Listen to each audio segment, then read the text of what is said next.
Lord Furder. Sid, what's wrong? I went to warn Conrad and Natalie about the Akashic, but they wouldn't listen. They've convinced themselves that nothing Lubor says can be trusted. The bloody fools. Which means the town guard can't be counted on for support. But I can. If there's anything I can do to help you defend Dalamil, you only have to ask. I appreciate it. Sid! Further! I've been looking for you everywhere. Victor? I thought you'd left. I couldn't abandon a friend in need. And Lubor is in need at this very moment. Come quickly.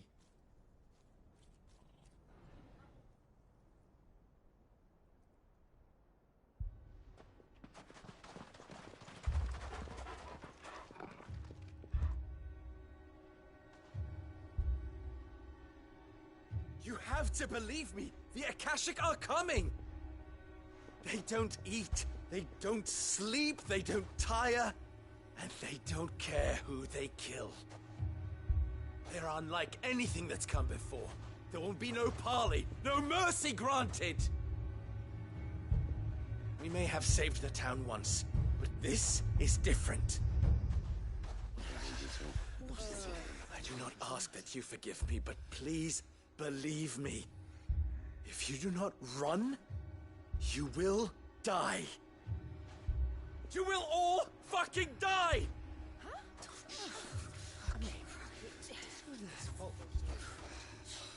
You'd like that, wouldn't you, bearer? Yeah, with us out of the way, your kind will be free to claim Dalamil for yourselves. You who should run! Run, bearer! Yeah, run! Run! Far away! Run! Just go! Yeah. Yeah. Yes! Go! Come on, then. Go on! Just go.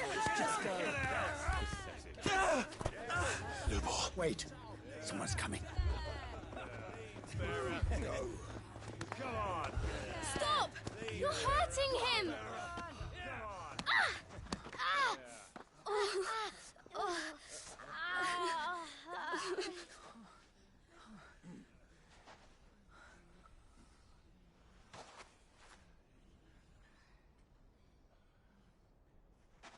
What did Lubor ever do to you?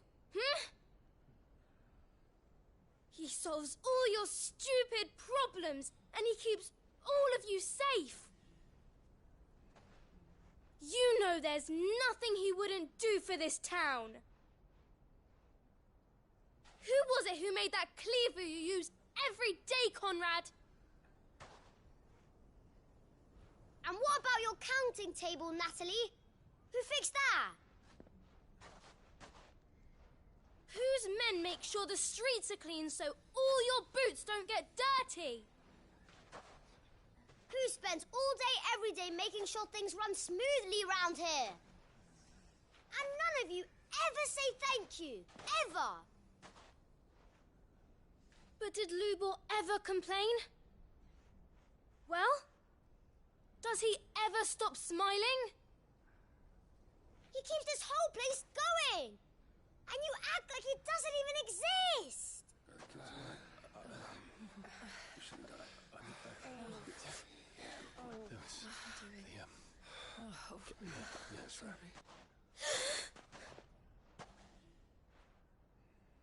Lubor, we've heard enough. Wait! We will not run. The town guard will not abandon the very place it is sworn to protect. And I will not give up for lost the stores that we labored so hard to fill.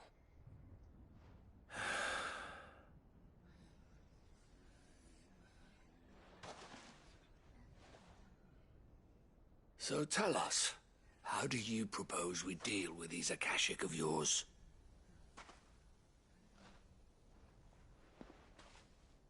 We won't run, but we will fight. All right, then.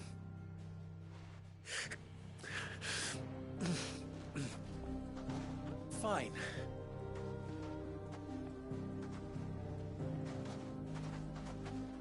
Gather round if you don't want to die.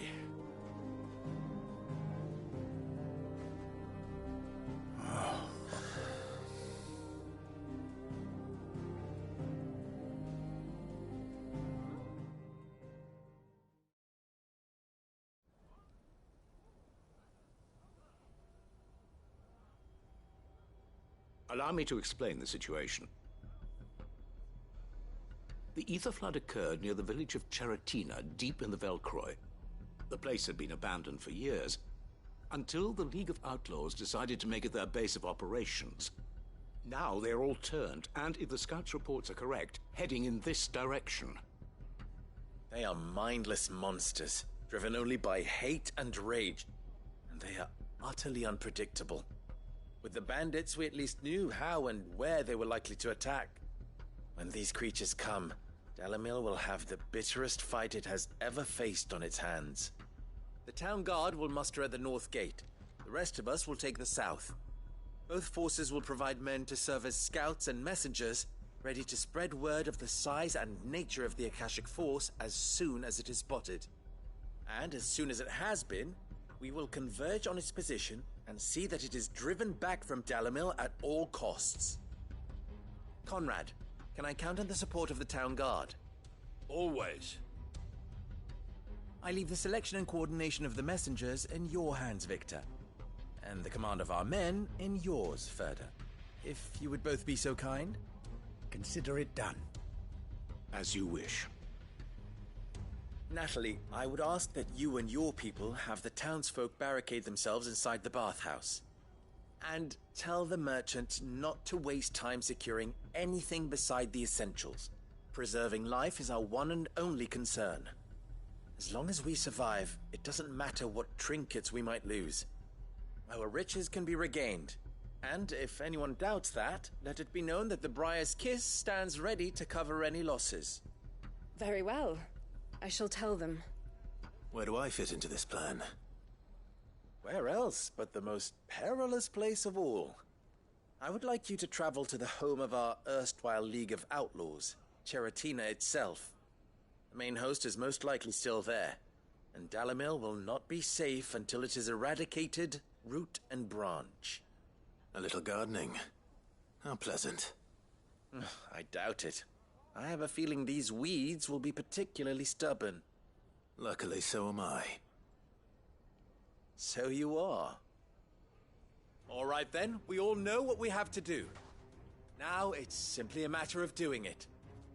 For Dalamil.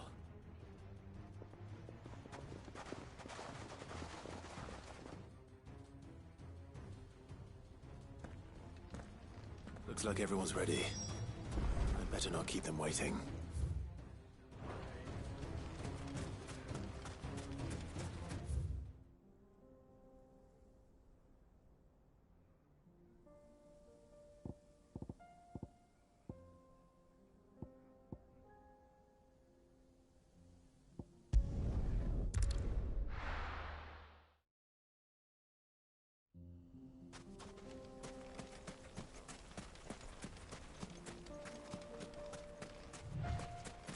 There it is. The flood. But what's waiting for us inside?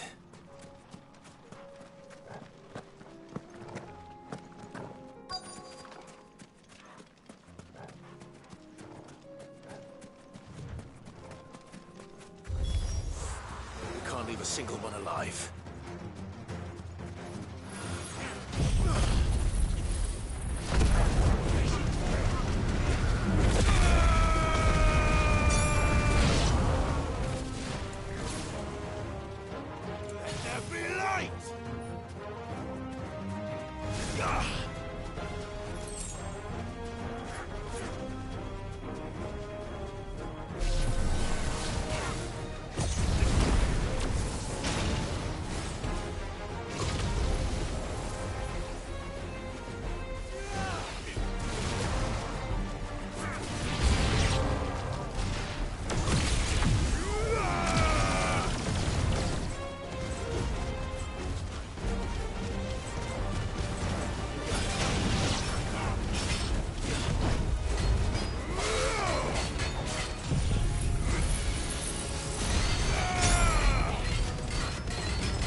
The League is disbanded. I should get back to Dalimil and see how the others fared.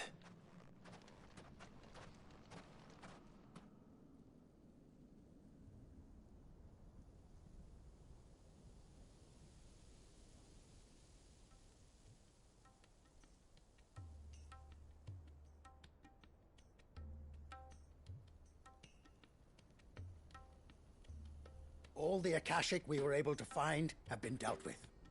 Seems that might be the last of them. Last of them here, perhaps. Lubo, Sir Clive has returned. Clive! What news from Charatina? It's done. Root and branch. I knew you wouldn't let me down. Thank you, my lord. Friends, the Horde has been driven back. The Akashic have been defeated. And we need not fear the arrival of any more, thanks to Clive. Victory is ours.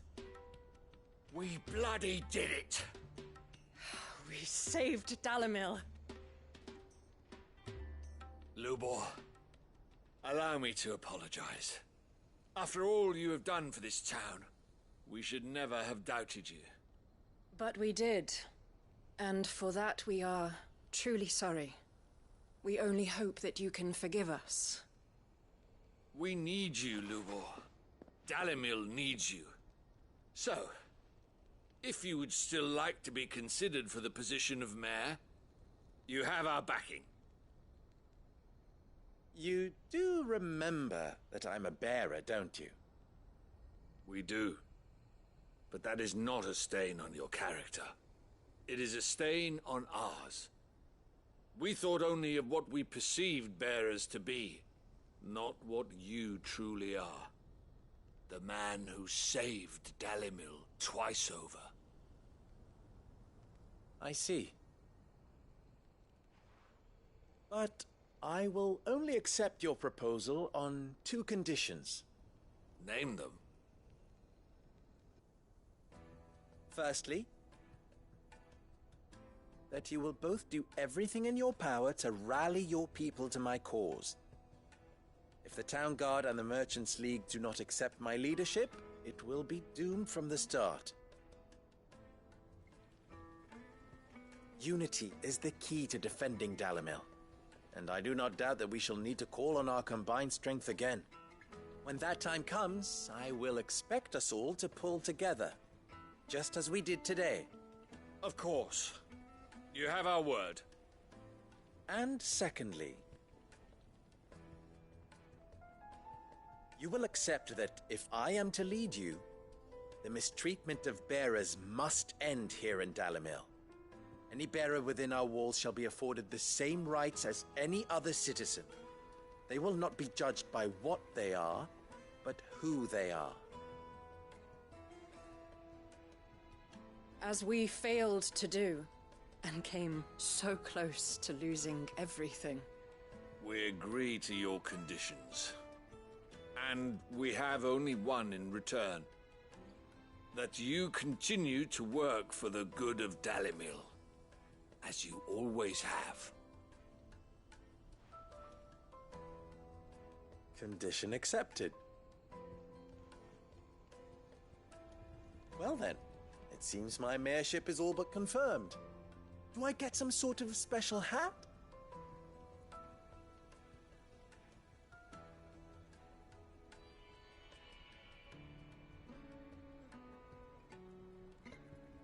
How fickle fate can be. Not so long ago, I had resigned myself to leaving Dalimil in disgrace. And now, I find myself her leader. Here. For everything.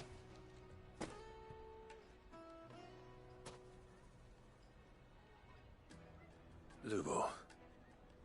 About the children. Fear not. You are, of course, relieved of your responsibility. I would sooner face another horde of Akashic than see them brought up as outlaws. I'll make sure they're safe here. I don't doubt that you will. And not just the children, but everyone in Dalimil. I'll do my best. Can't have all your hard work going to waste.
Thank the Founder you were safe. The Griffin is slain then? And the Heartstone claimed.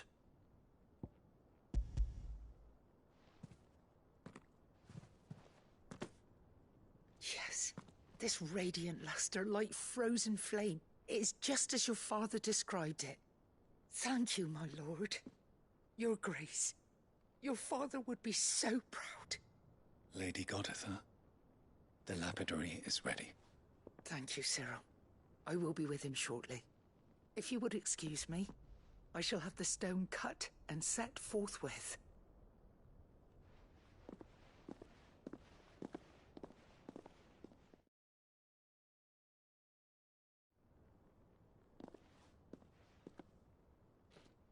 The armbands are complete.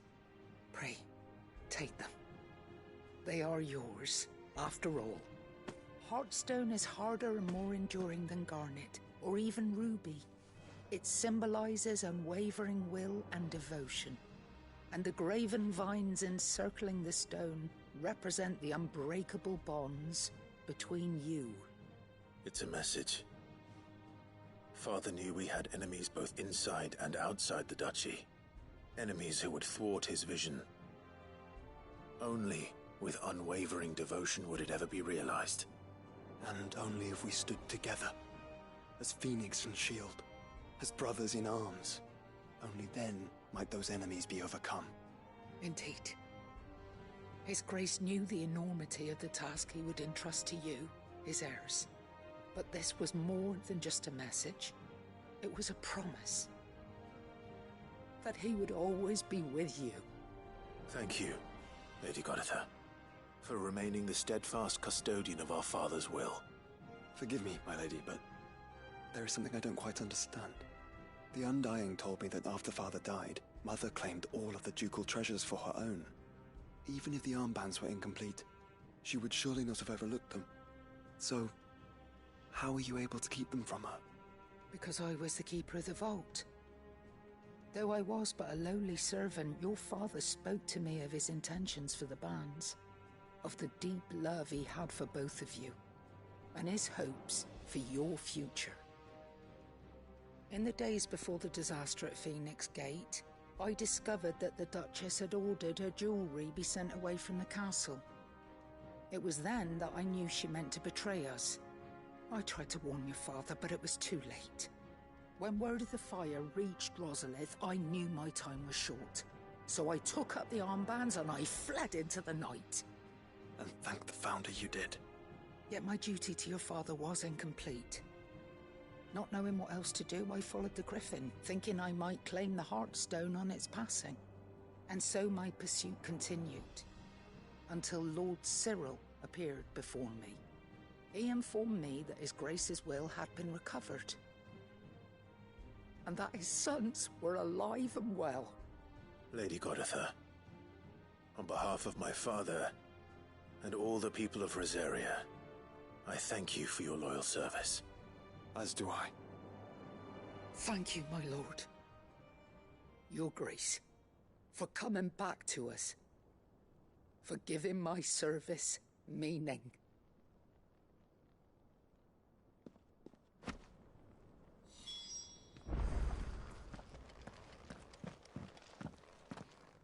The bands suit you well. It must be gratifying to finally receive the inheritance that was denied you for so long. It is. And we thank you for the part you played, Cyril. If you would permit me to play my part a little longer, might I suggest that you make your way to your father's memorial atop Hawk's Cry Cliff? Let him see that you have received his blessing, and that his vision lives on in you. I suppose it would be churlish not to. What do you say, Clive? Shall we pay Father a visit? I think we should. I was hoping to be able to offer him my thanks before we left for Origin. Your father's helm is enshrined there. It has been since the day we recovered it from Phoenix Gate. I prithee claim it, for it too is a part of your inheritance, and I do not doubt that your father would prefer it in your hands than perched upon some lonely rock. Thank you, Cyril.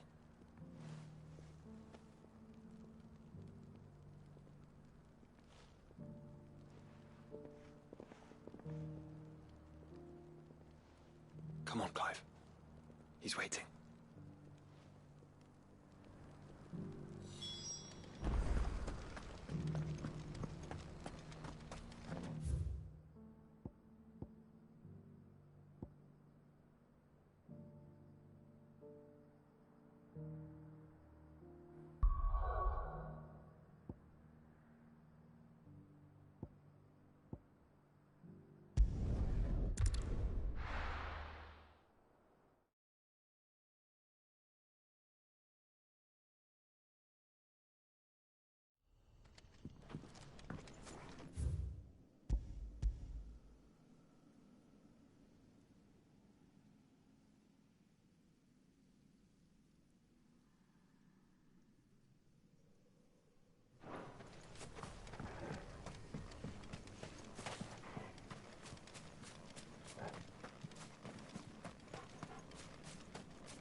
Quentin, I have a proposal for you. Do you now? Something tells me you'll be asking more of me than a cask of Gotand gold. Go on then. Propose.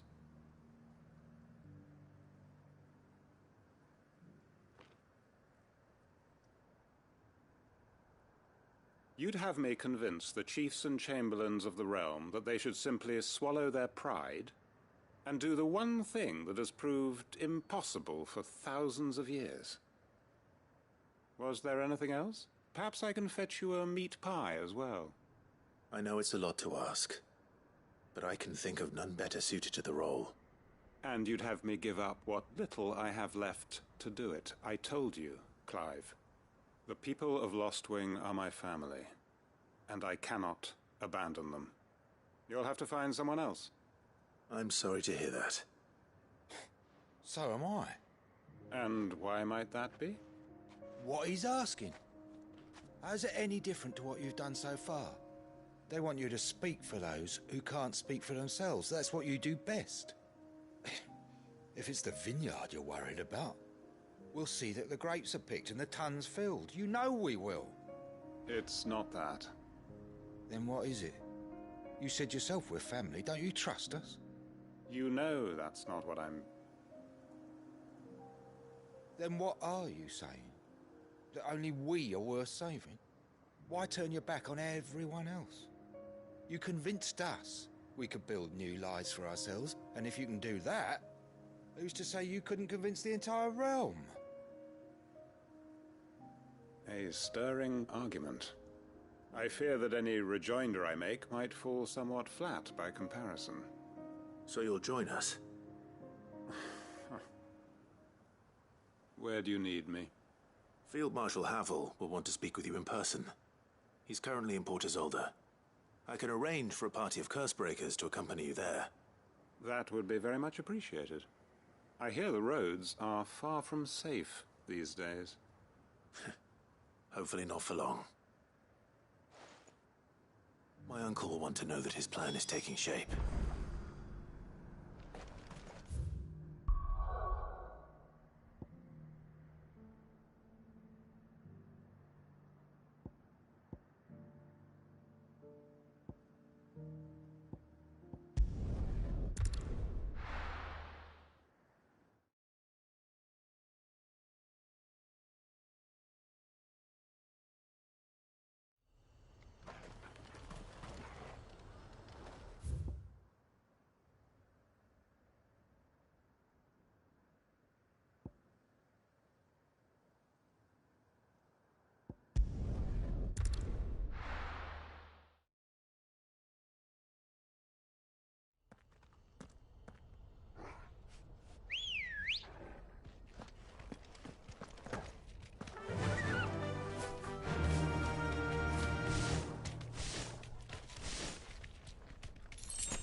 Straight home now.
Be Nickelbug.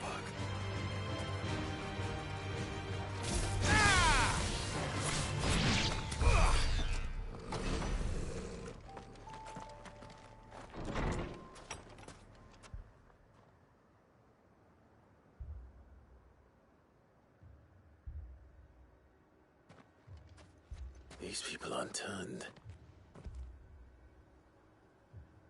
And the village seems safe enough at least.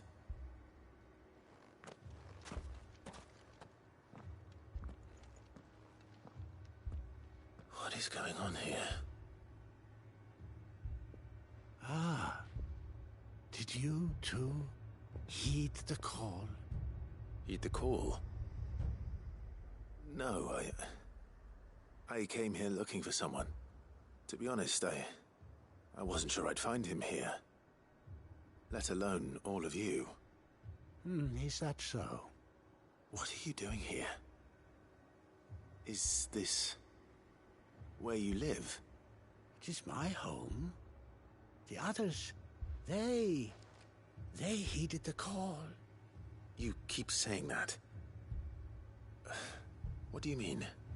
They came here to perform the rite, just as King Barnabas instructed. This village is their altar, where they shall cast their shoals upon the gentle waters and give themselves to the Lord. Give themselves? Oh, Lord, cleanse us of our sins. Let us be reborn in your loving arms. Free us from the torment of this mortal realm. They want to be saved.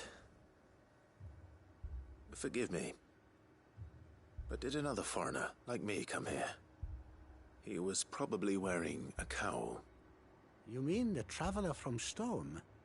Yes. He's staying at my house, toward the rear of the village. Thank you. If you don't mind, I'll go and greet him. They seek the same salvation Barnabas did. At least the third chair still lives. Let's go and find him.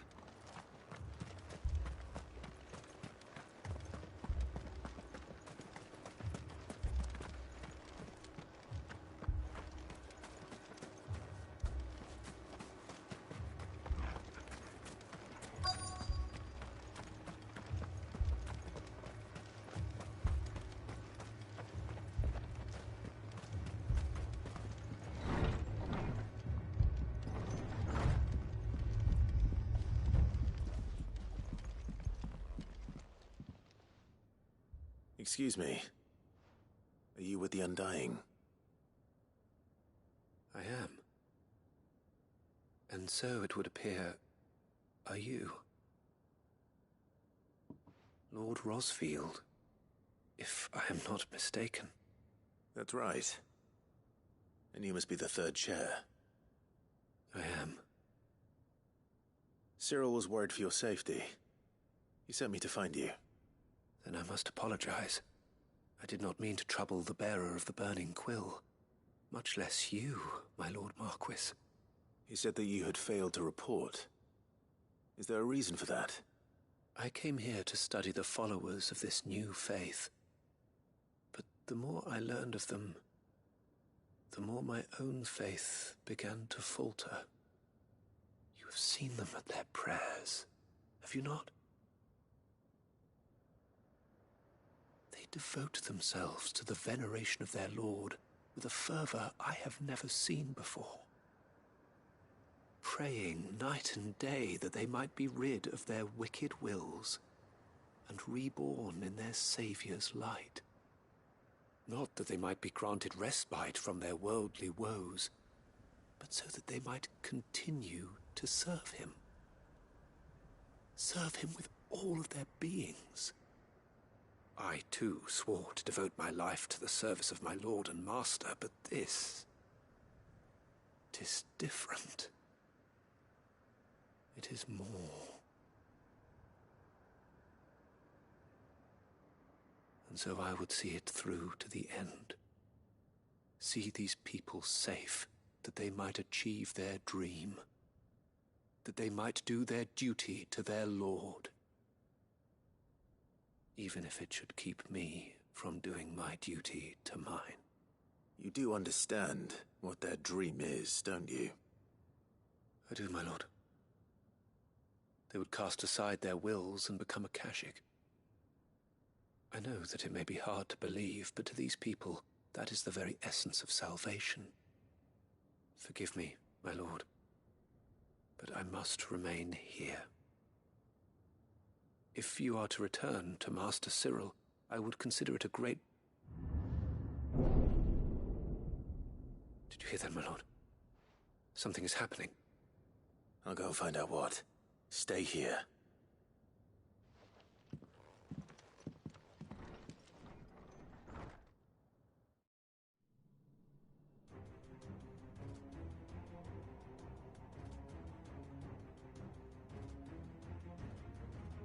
Beneath the flood. Oh no. There must be something I can do.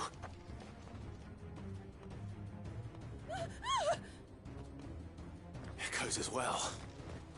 Found her. Ready, brother?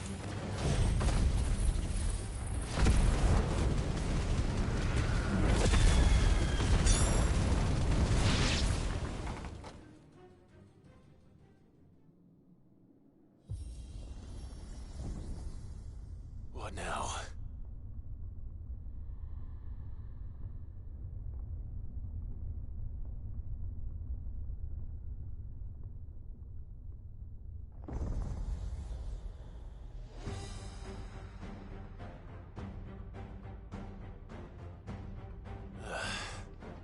We meet again. I've killed your kind before.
Damn it!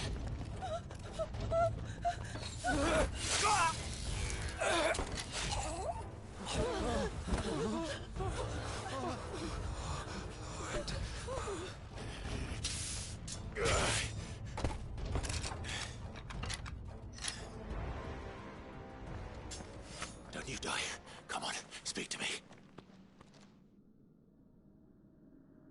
I had to save them, that they might have a chance to find true salvation by devoting themselves to the service of their Lord. Just as I did when the Undying plucked me from the gutter and gave me a cause to believe in, a duty to serve was everything to me, and I would not deny them that fulfillment, even if they must become a Kashik in order to achieve it. Forgive me, my Lord Marquis. I did not mean to trouble you with this. My findings. Could you deliver them to Master Cyril for me? Of course. Your duty will be done.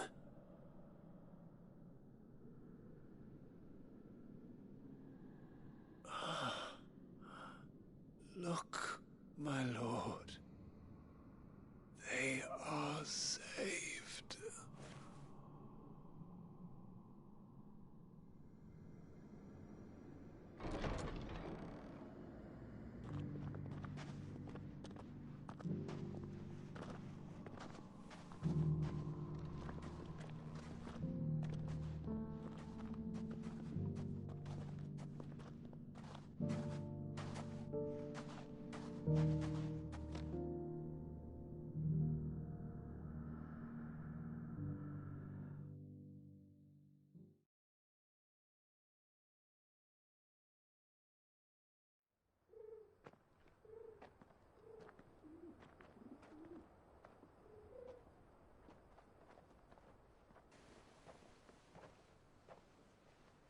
saved. Found her. I should get this report to Cyril.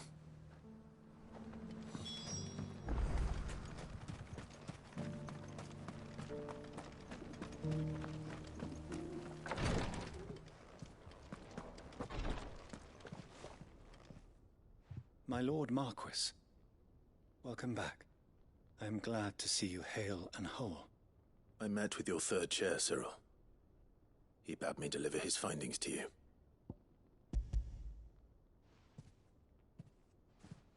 Thank you, my lord. He remained in Ash? He died protecting the villagers from an echo. I buried him in Mickelberg. I'm sorry that I couldn't save him. If you could not save him, no one could. The villagers, they were believers in this savior cult. They prayed to their god that they might be unburdened of their wills. Then an ether flood came, and their wish was granted. Your brother sacrificed himself that they might live, even knowing that that life was death by another name. Then he perished defending liberty. A hero's end. For the right to choose how one dies is no less sacred than the right to choose how one lives. Sid would agree. He wanted to build a world where people could die on their own terms. A noble ambition. To die for one's cause is the most perfect expression of one's faith. It matters not how misguided others might judge one's decision to be. Only that the decision is one's own. We live according to the teachings of our order. We believe in them, we protect them, and yes, we die for them. For better or worse, that is our creed.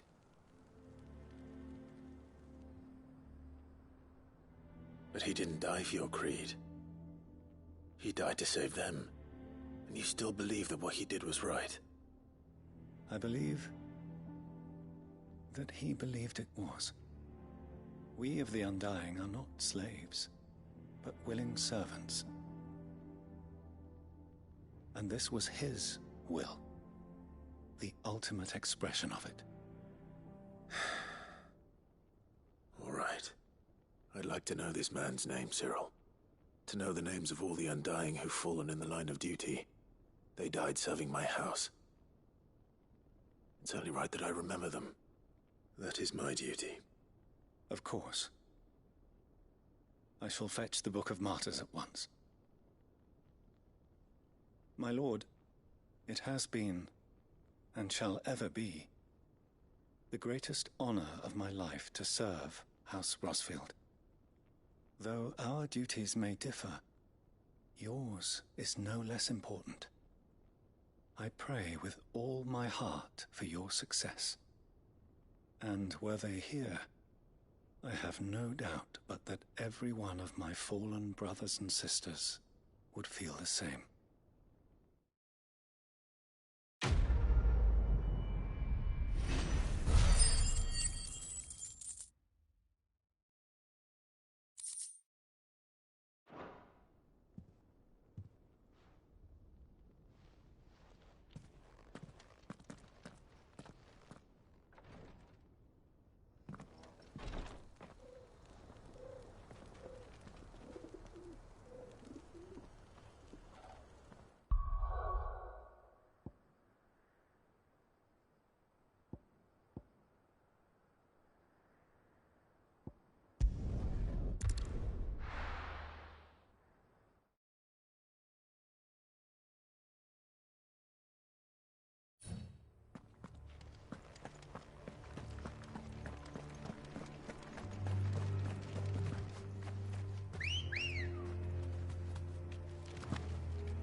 Run like the wind.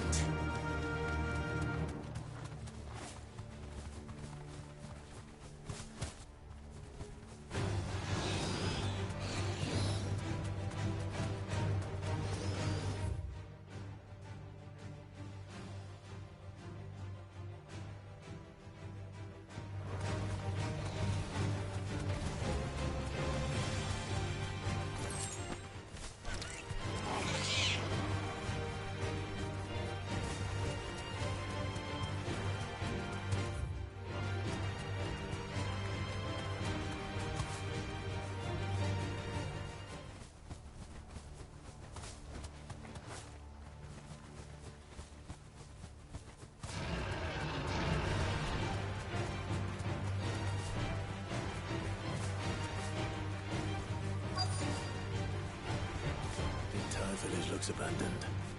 Now, which house would a bookworm live in?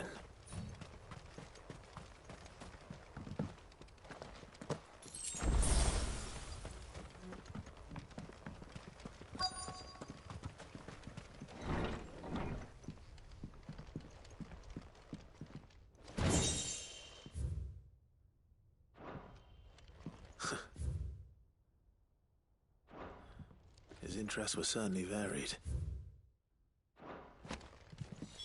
This is it. But if what it says is true, I need to get this back to the hideaway.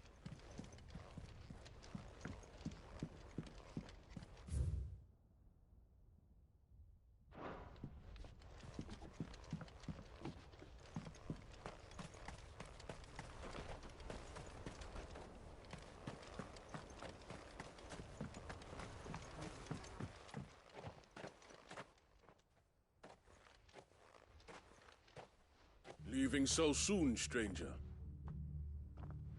We've been watching you. From a distance, so to speak. Subtle. I know who you are. Then we need not waste time on introductions. Hand me the book.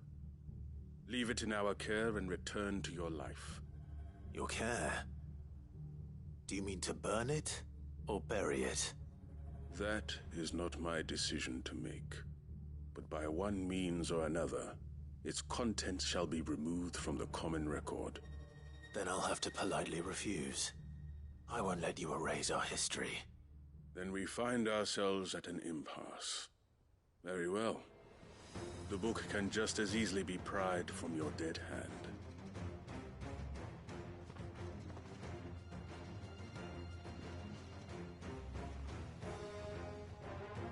Let's see, shall we?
Impressive. But we have other means. We shall claim the book yet. Why do you want it so badly anyway? It lays out in no uncertain terms the vanity and avarice of mankind. It tells the shameful history of the persecution and oppression of a gifted few by a giftless many. Would you say that this interpretation was correct? I don't know. You don't know. Your sword may be sharp, but your wits are dull. So let me answer for you. There is no correct interpretation of history. That a series of events took place may be proved beyond a doubt. But there can be no single, immutable explanation as to why they came to pass. It is a question of numbers and of belief. If enough people believe that a set of events occurred for a reason, that belief becomes the truth. So you're trying to control the truth? We are trying to protect people from themselves, from knowledge that would bring them naught but pain. That is all. You may keep the book, for now. The world is small. We shall meet again. Until then. Wait. Damn it. Let's get this back to Vivian. Perhaps she can explain what that was all about.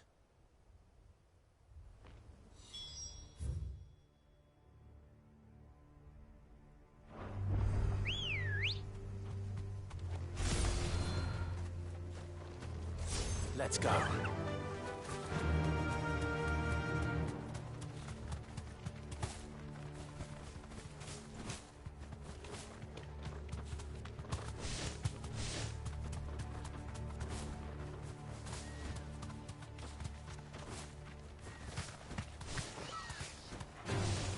Time to fight.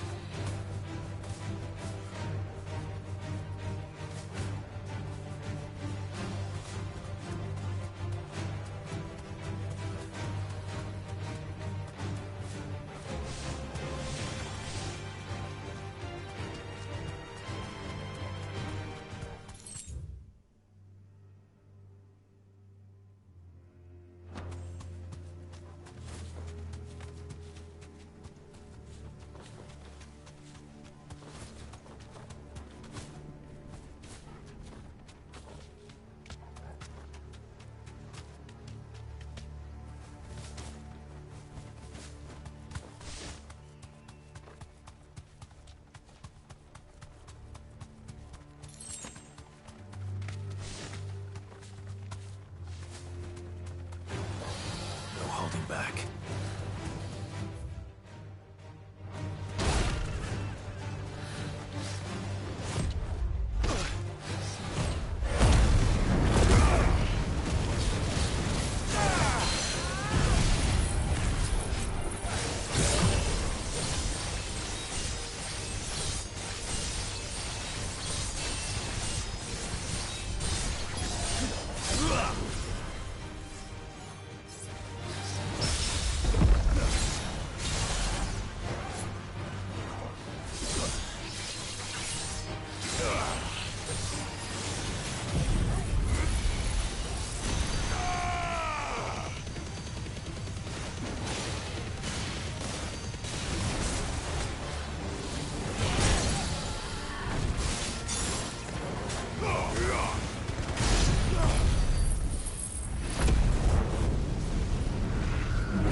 Good girl.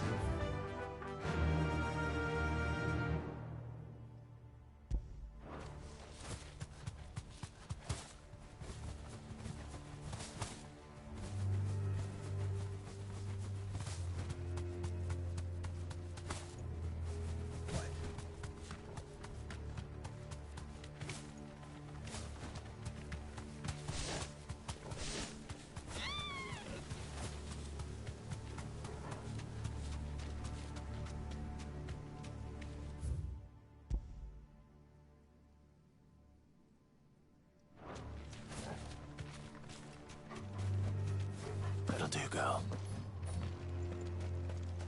This must be the orphanage. Hopefully the registry is still here.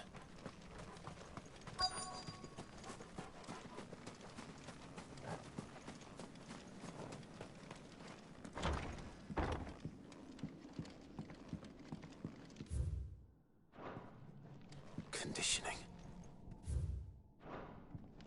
Disposed of. Herman wasn't exaggerating. It's a...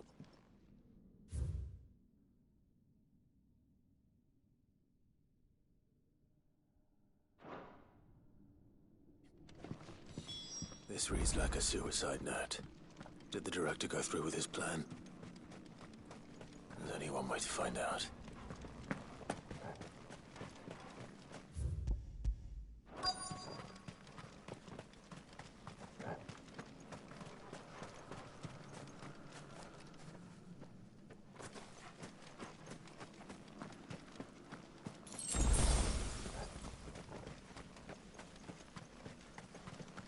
forked white tree.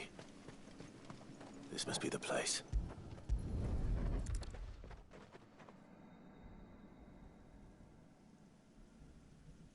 Could he really be buried here? There's something hidden among the roots. Let's see.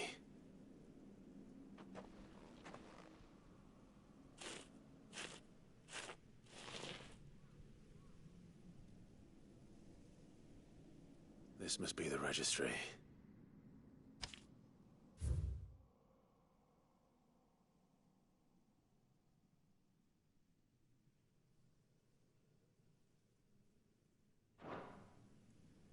So many names. This place was a slaughterhouse. But where is the architect of all this misery?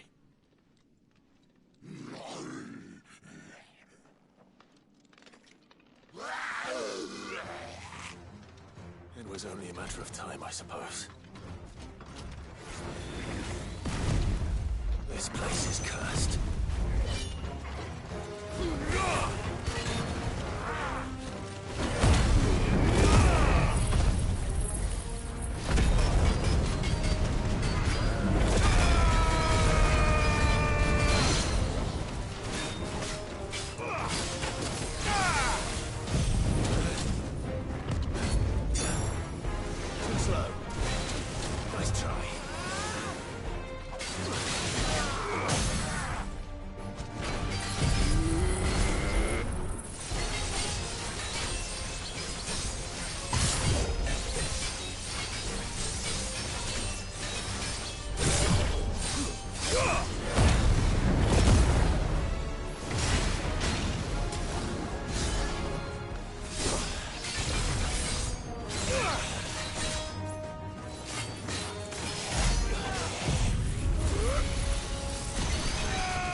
I'm done here.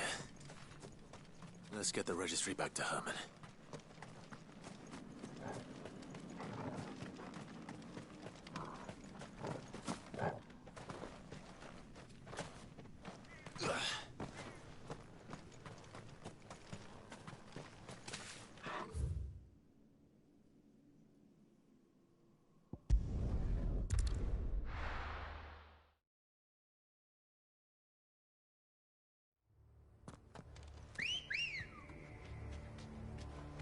Come on.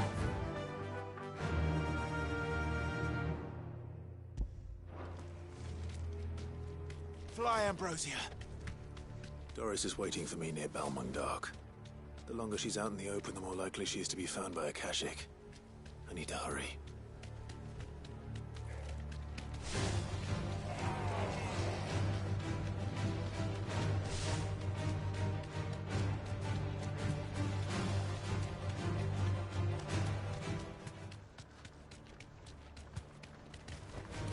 This won't be easy.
There were no guards, I take it?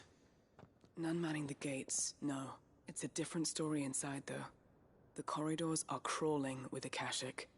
Most likely guards left behind when the Wardens ran. If Chadwick was being held here, I worry that he may already be.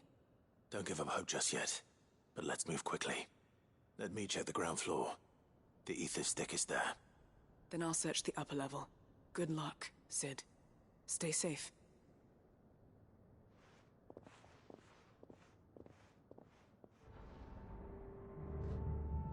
Just how bad are the floods inside the walls? Bad enough to turn a bearer? I hope not. We're risking a lot just being here. Better keep my eyes open for signs of life.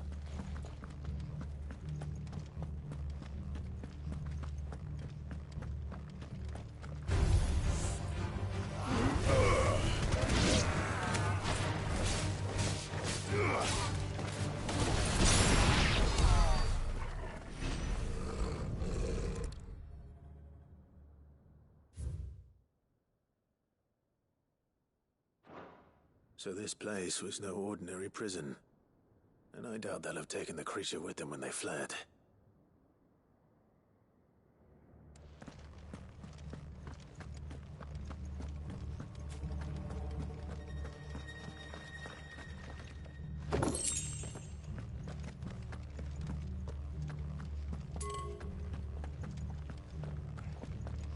Caution, brother.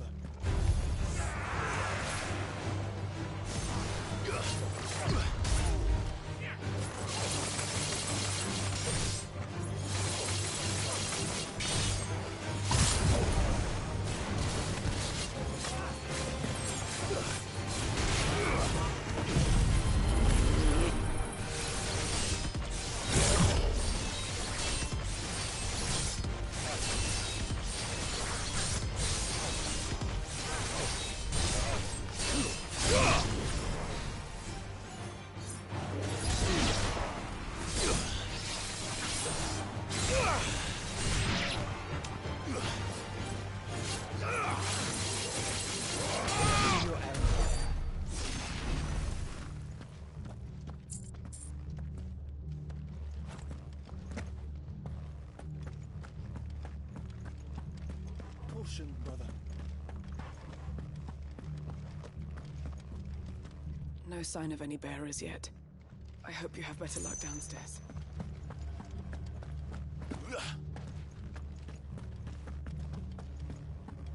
Have care.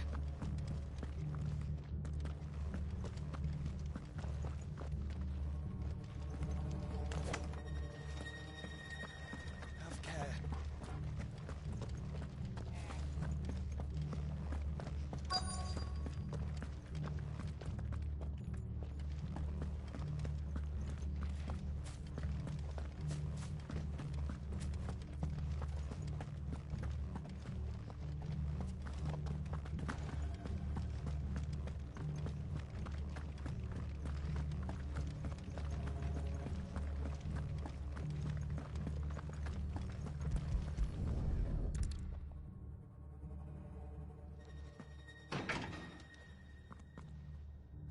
Locked up tight.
Minimal loss of Waluda lives.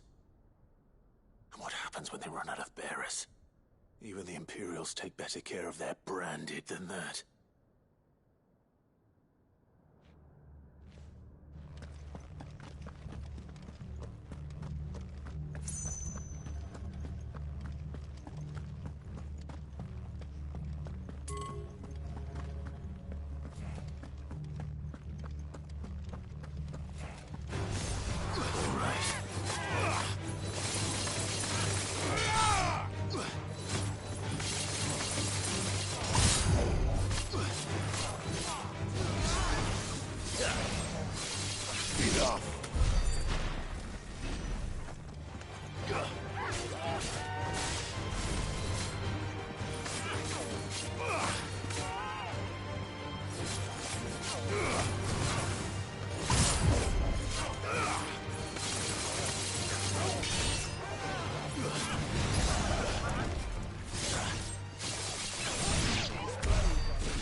They were feeding bearers to it.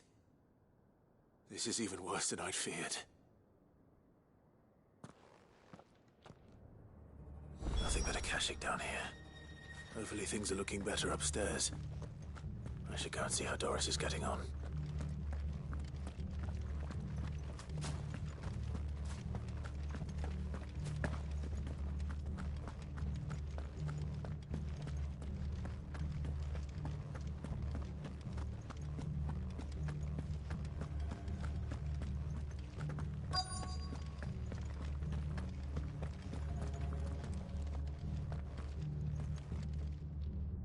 No lock downstairs. But I did find out that this place was more than just a prison. Something far more sinister was happening here. I know. I've been reading some of these documents and... it can't be true, can it? Bearers die every day in service of their masters, but this is so much worse. Pitting bearers against a wild beast armed with nothing but their wits? And all in order to bring about more death. And not just those who could fight, but the elderly, children even. And those who wouldn't or couldn't were disposed of. Whatever that means. I'm afraid it means they were fed to the monstrosity they kept here. Then we're too late. And I was a fool to bring you here. Don't say that. Did you find anything else? A key. But it doesn't fit any of the locks on this floor. Perhaps it will fit one of the doors downstairs. There's a corridor I haven't searched yet. Finish up here, then come and find me when you're ready. All right. I'll be there in a moment.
Let's see what we can find down here.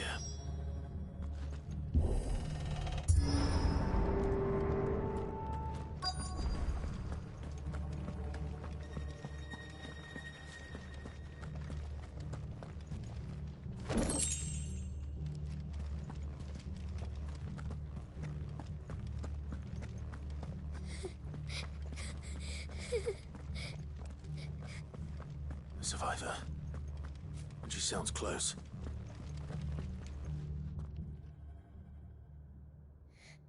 Who are you?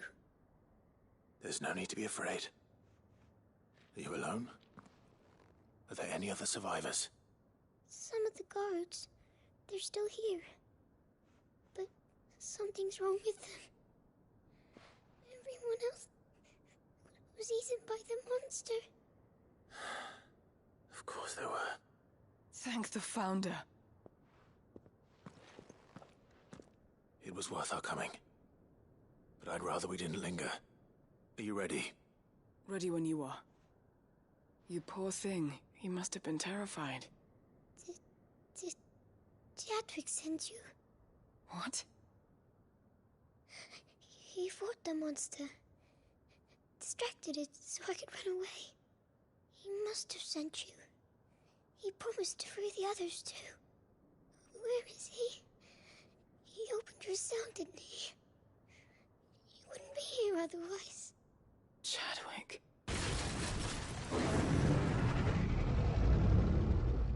Was that? Monster's back! Chadwick, help! We have to get out of here. Doris, keep the girl safe. All right. You put that bearer-eating bastard in the ground.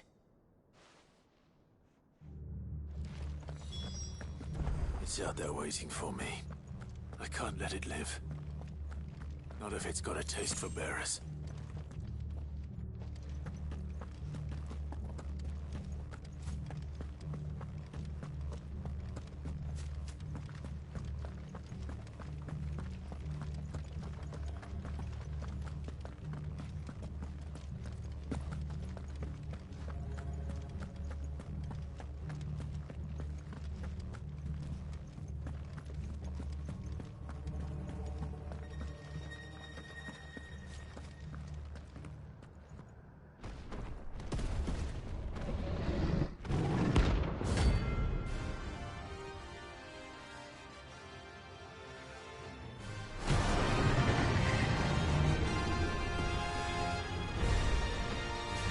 Will wreak havoc if it ever leaves the prison. I can't let that happen. That's Charlie.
Finally. Sid, are you hurt? I'm fine. I think.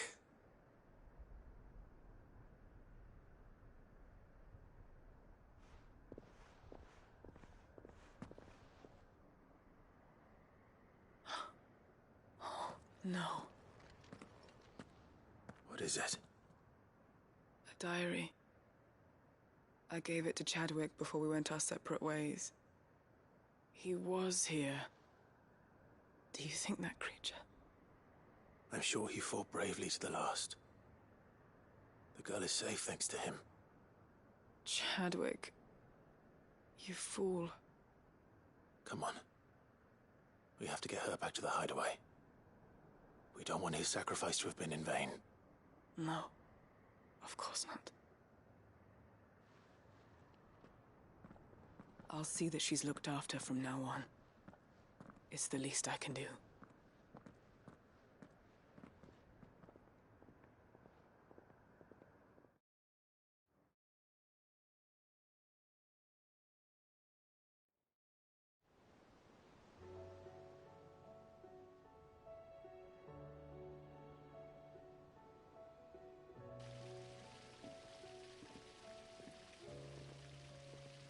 From what I hear, you've barely left the girl's side in days. I hope she's recovering from her ordeal. She is. Slowly, but surely. She's far tougher than she looks. I thank the flames we found her. If we hadn't... I know. But we did. I'm sorry we weren't able to save Chadwick. There's no need to apologize. Without your help, I would never have found out what happened to him. How he fought to the bitter end to save her. To save Haida Marie. That's the man I remember. The man I thought of as a brother. I wish I could have met him. I'd like to hear more about your past. If you don't mind, that is. Of course. You already met my former master. She trained Chadwick and I to do two things. Kill and obey. We were supposed to be sold to the highest bidder when the time came. But no bid was ever high enough to convince her to part with us. For years, we were her daggers in the shadows. But we could never quite shake our doubts about the things she made us do. And then, one day, we just couldn't do them anymore. So we escaped. But staying together was out of the question. They would have found us too easily. After so many years of training, the pull to serve was always strong. It scared me to think he might have taken another master, become a dagger in someone else's hand. But even in captivity, the battles he fought were his own. And he died not as someone's tool, but as a hero. Haida Marie is proof of that. Bearers can cast off their shackles. And the Cursebreakers will show them how. I'll fight until my dying breath to see it done. For Chadwick, and for all of us. Thank you, Doris. We'll be counting on you.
Faster! Unwavering will and an unbreakable bond. Do you really think we're strong enough? Save the world? Of course. To have overcome Father's political enemies. That I'm less certain. Especially knowing what we know now. Mother was truly capable of. But perhaps these bands would have helped. Knowing he was with us would have made all the difference.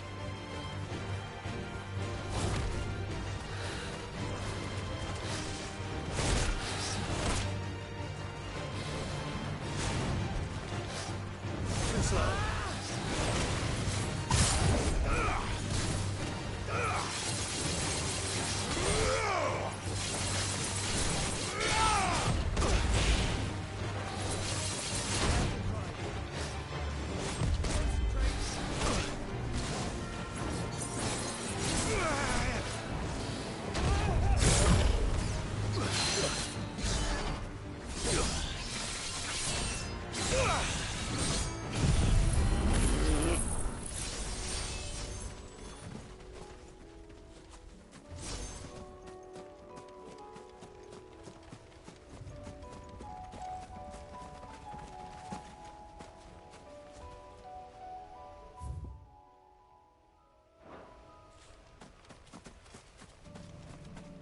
It's just back there.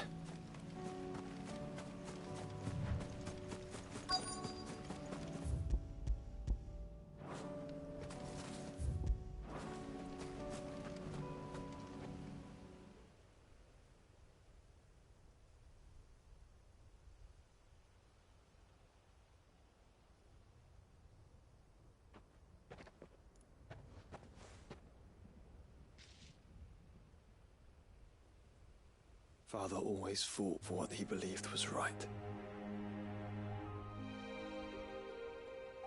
It wasn't until that night at Phoenix Gate that I realized I had never fought for anything. I always had someone else to do the fighting for me.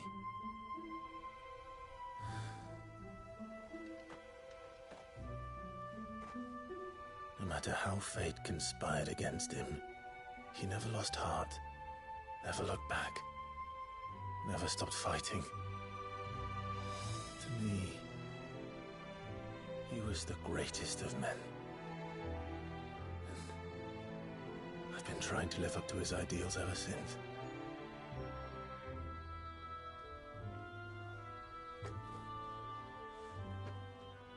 We all have, Clive. We all have. And we'll keep trying. Because that's what he would have wanted. What he would have done himself. Even if it meant standing against the very gods in the heavens. I shall be borrowing this, Father, if I may. That you might watch over us as we follow in your footsteps.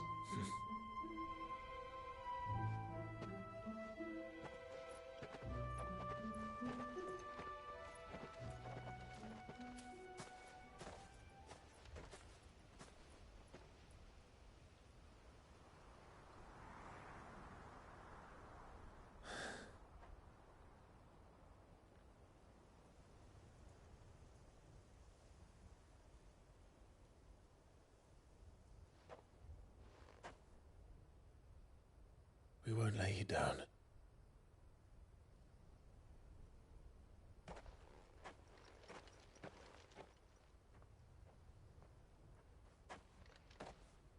Onward then? Onward. To the end. And to a new beginning.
Vivian.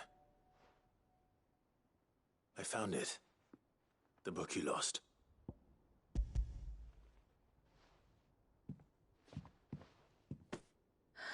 You found it. Thank you, Clive. Even though I asked this of you, I was not entirely sure it would be possible. I feared the executors had seized every copy. I met with one of these executors, and I convinced him to let me keep it. He told me something. That the truth is just a matter of collective belief. And that if enough people believe a lie, that lie becomes the truth. It does. But it also means that the truth is not immutable. That it can be changed. Provided that those who wish to change it can convince enough people that their perspective is the correct one. As the sad history of the bearers proves. You said that the book inspired you to become a scholar. It did. Or its author, rather. She was a heretic, you see. A firebrand and a dissenter. A gallows stood ready for her in every corner of the realm. And by shunning society, or perhaps being shunned by it, she stumbled upon a truth so potent that an entire realm trembled at the prospect of its utterance. I, too, have always felt somehow set apart from the world of men. A stranger to my own species. She taught me that my solitude was not a curse, but a gift. And that, though my journey to the truth might be a lonely one, what I found at my destination would be more than worth the cost. Do you still feel that way? That you're not one of us? Honestly, I'm not entirely sure anymore.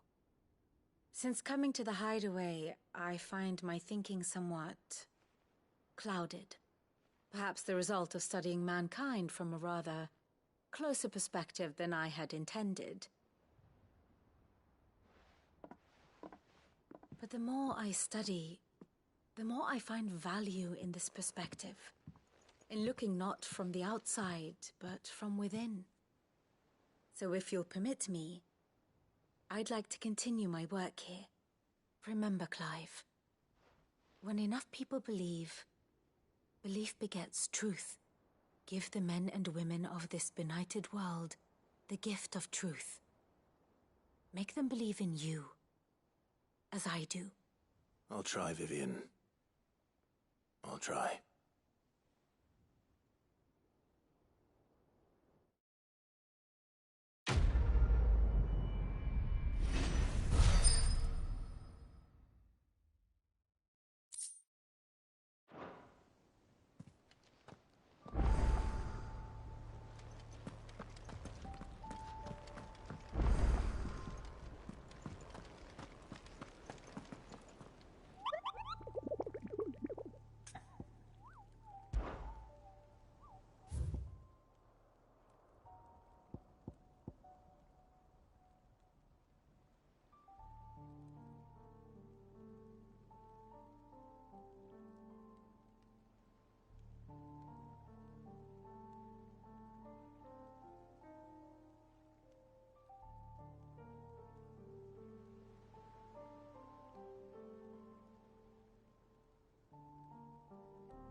Another of the Royalist guard dogs. A specimen of these two.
No match for you, eh, Torgal?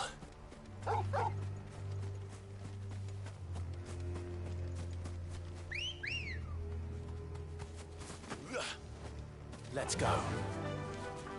Fly, Ambrosia.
can walk from here.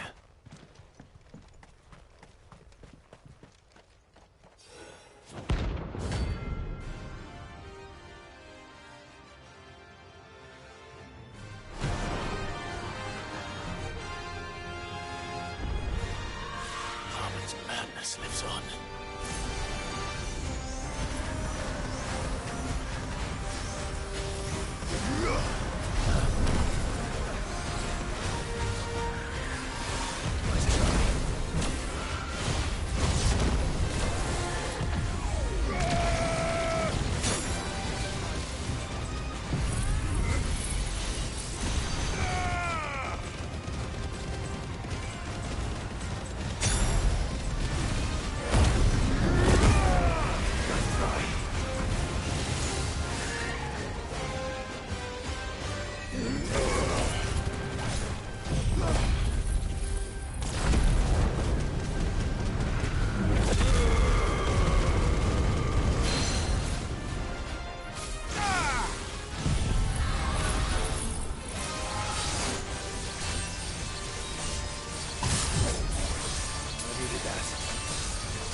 Rest in peace.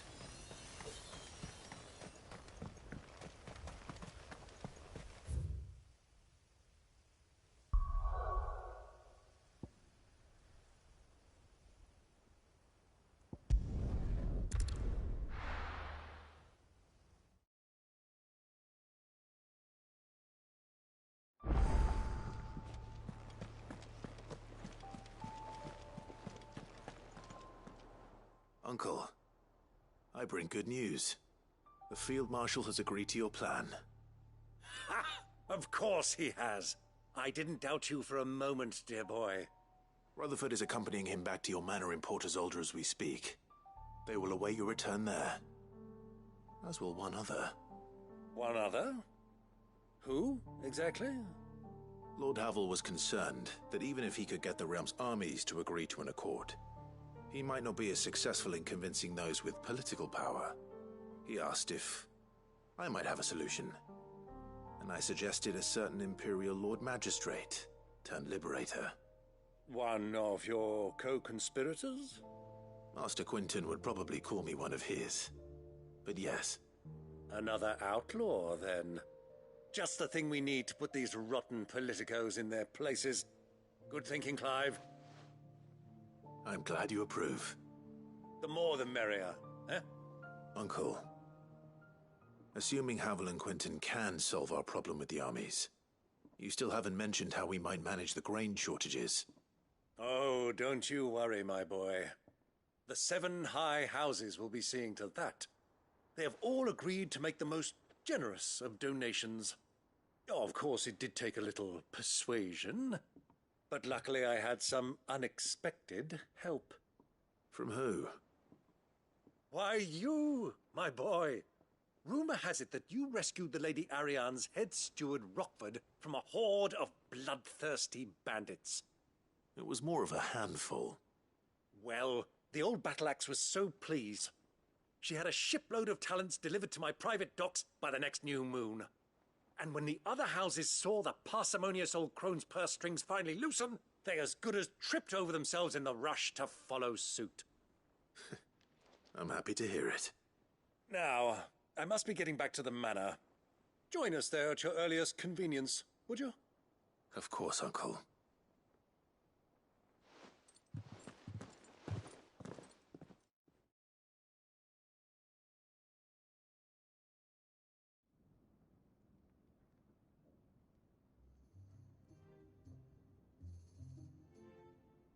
And how, pray tell, will we get that grain to the capital if the roads are still overrun with Akashic? You'll find another bloody road. I only have so many men, and I'm not about to send them headlong into an ether flood. That is, unless you'd have them turn as well. Well, I'd certainly eat less. Says the man with a belly bigger than a band of curls. My soldiers actually need their rations. Without any food to keep them going, they'll be dead even before you've sent them on your fool's errand. If I may, gentlemen, perhaps I might suggest an alternative approach. Though supply routes are indeed disrupted, there is no shortage of ships. Indeed, they bob away in every bay from here to Randalar, awaiting a safe haven. Allow them to make port and fill their bellies full of grain. And once those who crowd the cities are fed, ferry the displaced back to the countryside to work the fallow fields. But I'm sure that you wish to continue your discussion. Forgive the interruption. Two such firm friends as yourselves need no help from the likes of me. Rutherford spoke fondly of the great bond between you. Us? Friends? I can't stand the man! Clive, I'm beginning to question the quality of the company you keep. And what kind of company were you expecting him to keep? The man's a criminal! Criminal? How dare you? You are not fit to breathe the same air as this fine, upstanding young gentleman. Upstanding? He calls himself Sid the Bloody Outlaw! Once more onto the breach.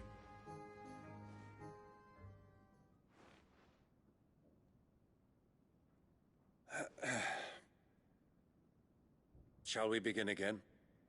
What we seek here is not to create a new nation, nor to claim the thrones of those that already exist. We wish simply to bring stability to the realm that mankind might weather the current storm. And to do that, we must convince those in power, the generals, the statesmen, the nobles, that our cause is just. There will be disagreements, yes, and I imagine some resistance, much resistance. But we cannot let that deter us. If we show them the path, show them that we walk it ourselves, then I am confident they will follow. The fate of the world lies in my nephew's hands, but the well-being of her people lies in ours, and we must not squander the chance that Clive has given us. Uncle Byron, Now, with that settled, let's move on to the signing of the Accord. For what great moment in history hasn't been accompanied by a little ceremony?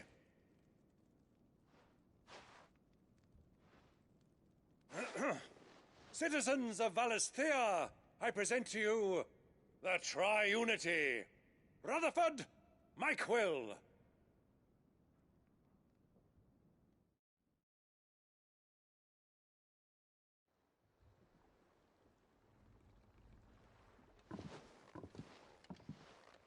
Well, my boy, the stage is set. That it is. This is the role you were born for.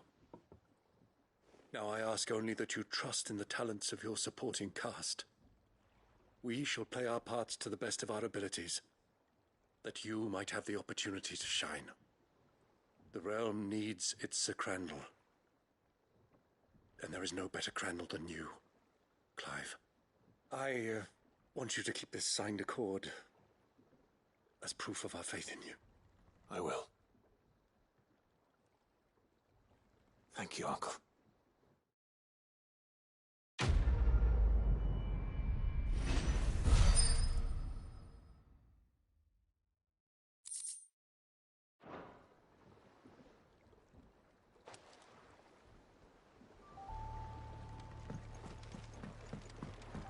What do you think that thing is? And how the hell is Sid gonna do that?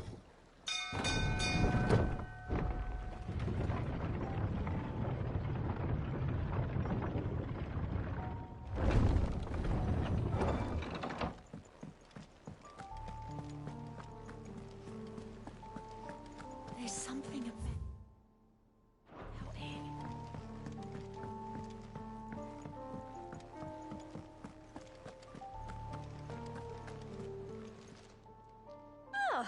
wasn't expecting you back so soon. Here's everything we've received and everything promised. Here you are.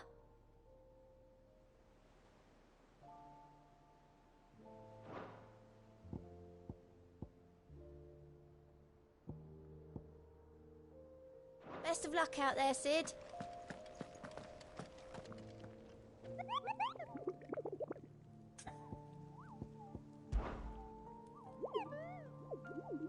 You're not from the forest. Well, which forest? Then what were you going to tell me? And if you had?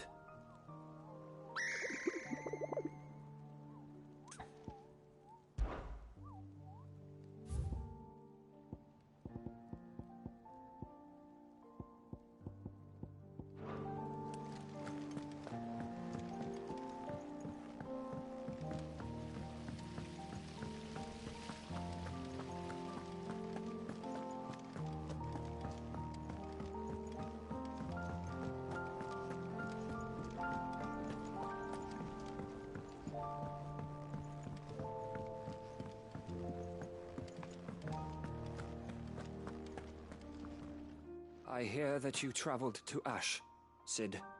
Did you by any chance recover the names of my fallen friends? I did. Yes.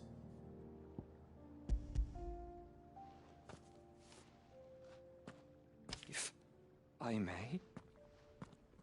The bearer registry.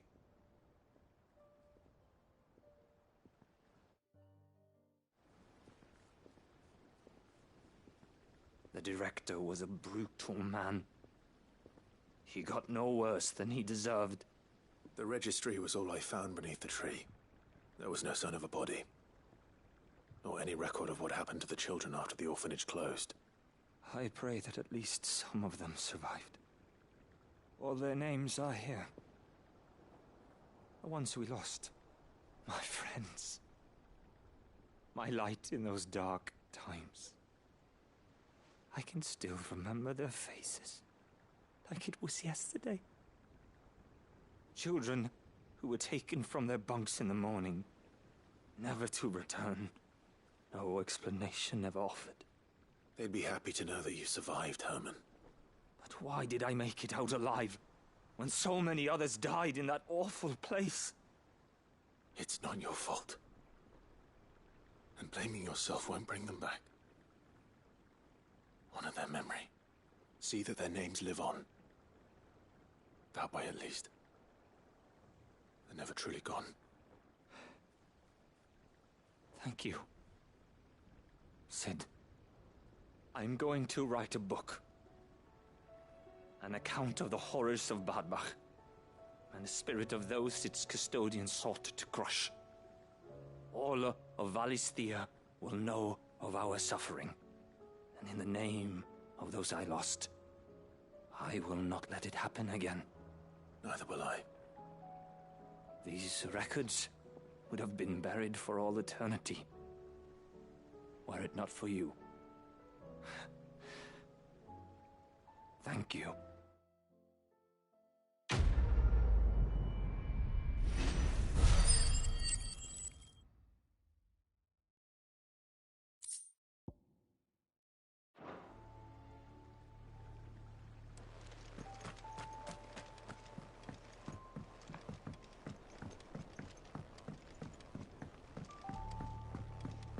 Has Midadol mentioned a new problem? Mid, tell me this is all you need.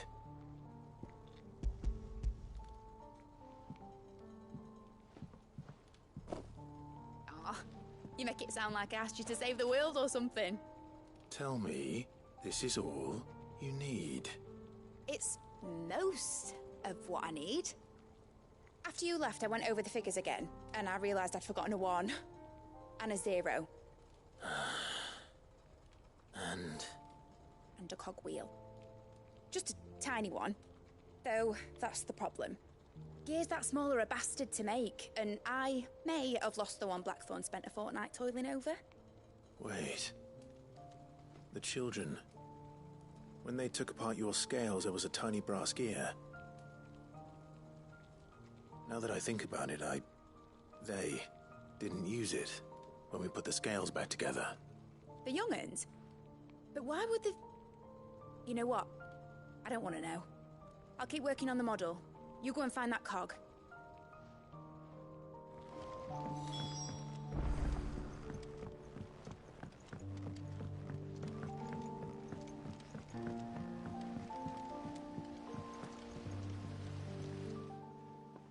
Sid! Is Mid still hiding from us? She wasn't hiding. She's fine. She's just busy working on her next project. A new invention? What is it? What is it? Is it an airship? I bet it's an airship! Do you think she'll let us help? That just so happens to be why I'm here. She needs something special, something only you three can provide. A brass gear. A tiny one. One that might fit on, say, a set of scales? Oh, the one you forgot! We remember! We saved it, just in case. It's in the bag of bits. Since your lesson, we've been disassembling, then reassembling everything we can find. All the pieces that are left over, we keep under our beds, just in case. That's good to know. Look! I found it!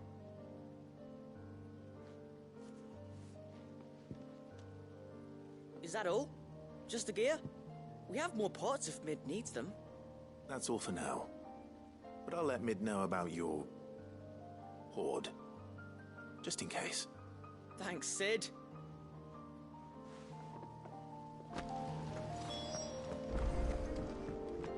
Has Midadol mentioned a new project yet?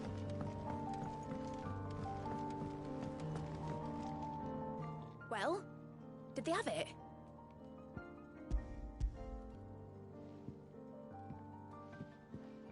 They did. And they kept it somewhere nice and safe. Will it work? Will it work? He's perfect! You're a genius, Clive. What exactly are you going to use it for? Only the most important job of all. The wings aren't going to move on their own, but with the right cog in the right place. Well, you just wait and see.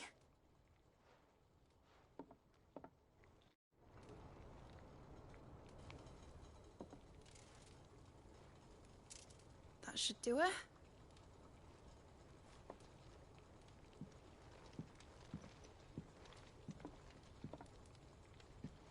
Here goes nothing.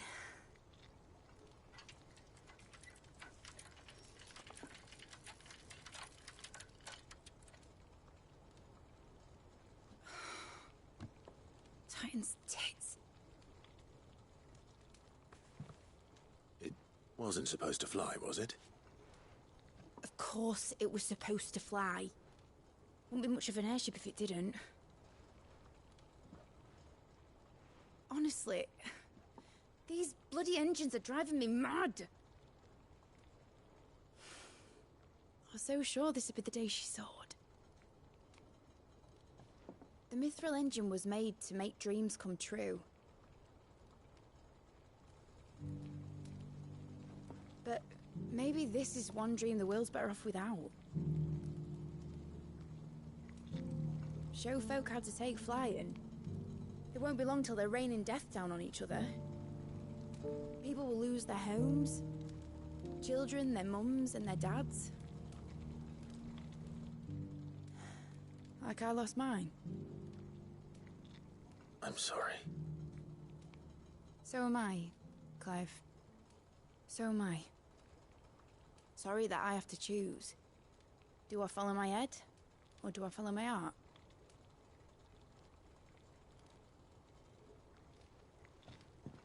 Good question. The first time I stood on the deck of your ship, felt the wind in my hair. It was like I was flying. But imagine how it would feel to actually do it. My dad always said there were two ways of living life. Chasing a dream or shuffling to your grave. And he were right. Right about a lot of things. Not that I like to admit it. People need dreams to chase. Especially in a world like this.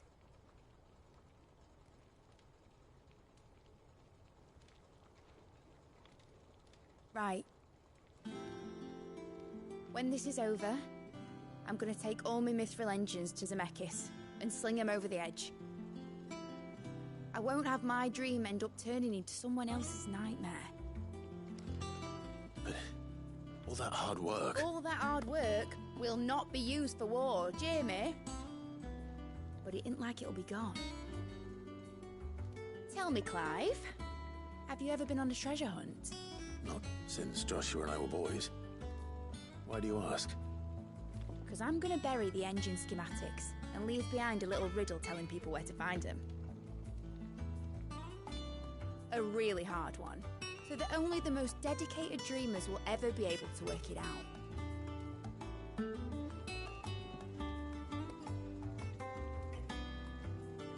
Ooh, I can picture it now. Some daft general squinting at the words with a gormless expression on his mug. Like that one, yeah. Right.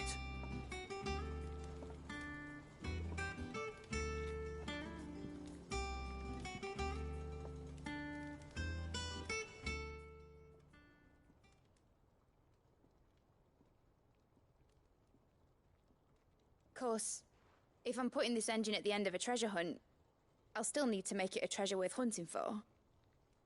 Won't be much of a prize if it couldn't even make a toy boat fly after all.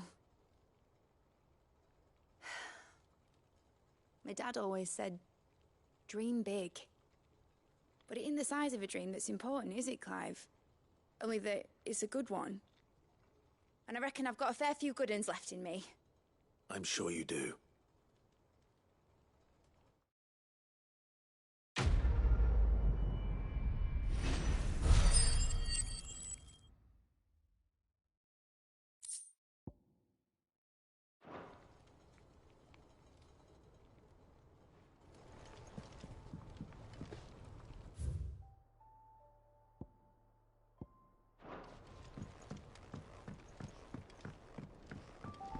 Has Midadol mentioned a new project yet? Not exactly. She seems preoccupied, but then again... When isn't she?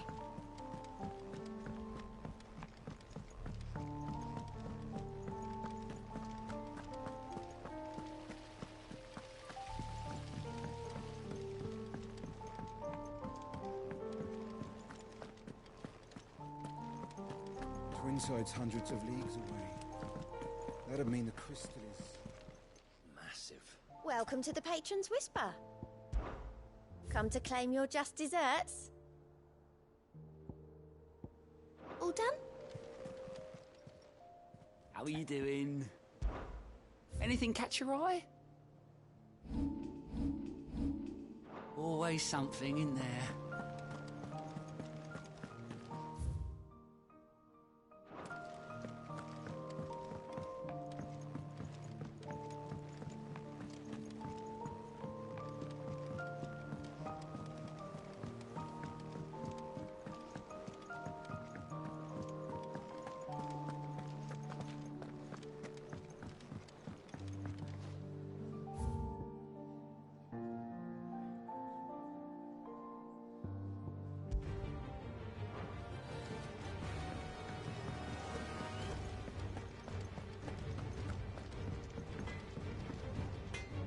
What do I owe the honor? Crack the crystal? Not a very good one. But then...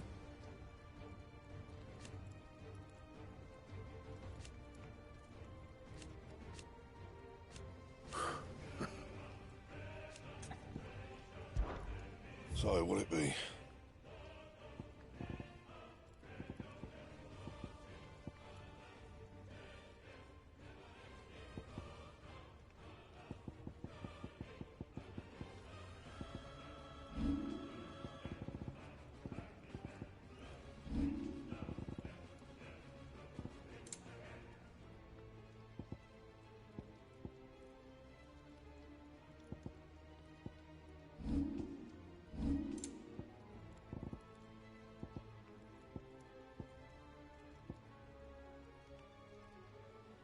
Anything else?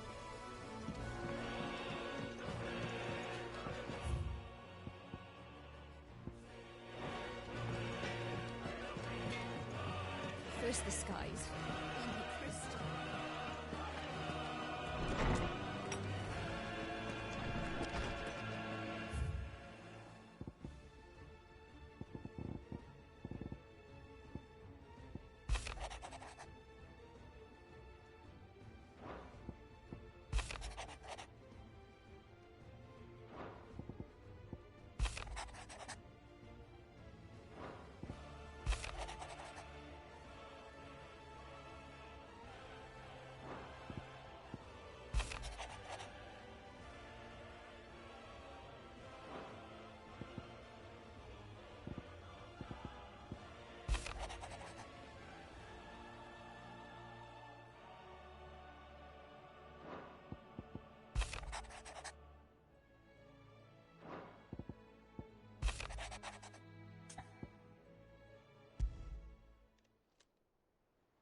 If Joshua's worried about Jill, I should go and speak with him.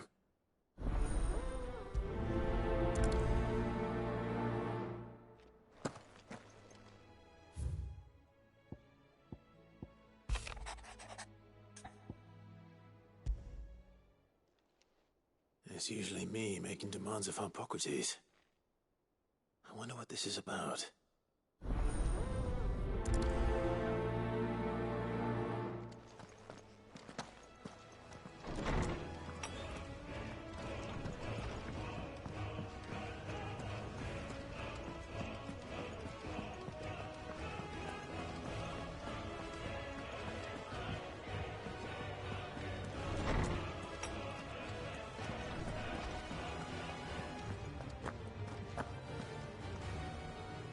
Lawsman Hippocrates, I received your note. Ah, yes. I expect you're wondering what this is all about. You spoke of making amends with Dion, but I can't imagine what for. Then I should begin by telling you that I was once his tutor. This was some years ago, of course, before I joined Sid in his hideaway. At that time, I was counted among the foremost scholars of Oriflamme, and was accordingly invited to the palace to supervise the young prince's education, all to ensure that the future emperor had a firm grounding in, well, everything an emperor should. History, religion, commerce, government. Alas, our time together was cut short when Dion left to join the Dragoons, his studies no longer being deemed necessary. I had not expected to meet with him again, least of all here. Have you spoken with him? No, I have yet to find the right moment. His Highness always seems so preoccupied, especially when alone. I would not wish to disturb his ruminations with idle words of greeting, not when I know he dwells upon the evil Ultima had him commit in the Dominion. The guilt weighs heavily on him, I know. But as you say, that was Ultima's doing.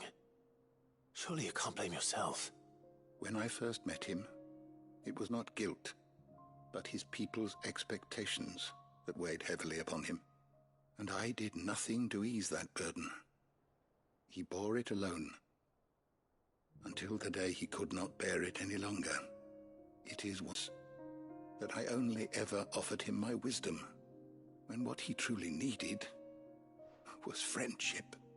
The blame for Dion's transgressions lies not only on his shoulders, but on mine.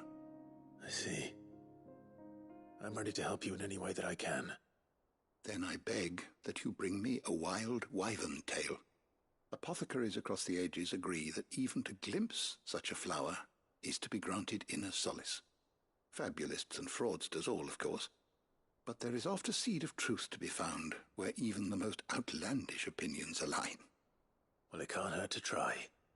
Where can I find this flower? And how will I know it?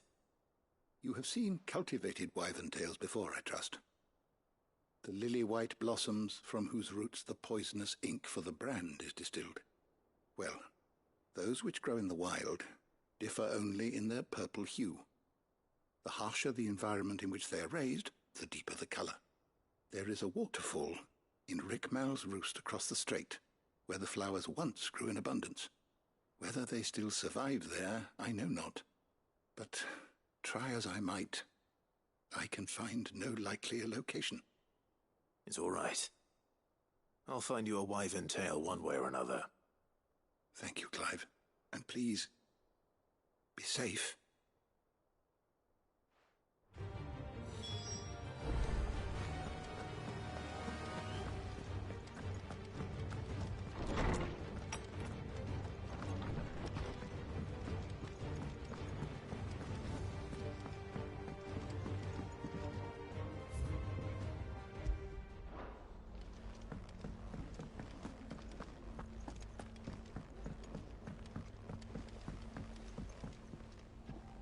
Joshua, I read your message.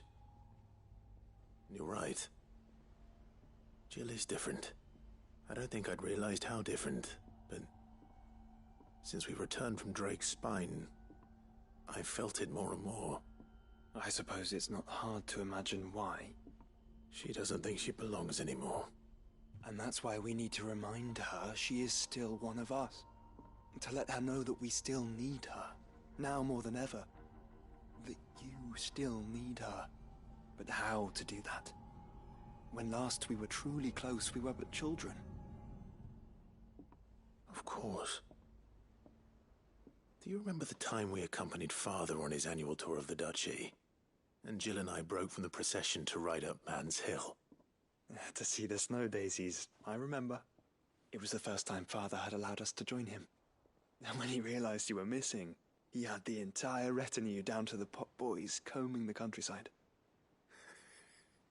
In the rain. A thunderstorm forced us to take refuge in a grove of oaks before we'd even made it halfway there. It was the Lord Commander who finally found us, and needless to say, he was none too pleased. Then it seems you and Jill have unfinished business. What do you say? Man's Hill. It's not that far. Oh, true. Though I suspect it is also much changed. Little in southern Rosaria remains as it was when we were children. You're saying I should go and scout the area for bandits? I'm saying we should first go and see if there are actually still any snow daisies left. What would you do without me, Clive?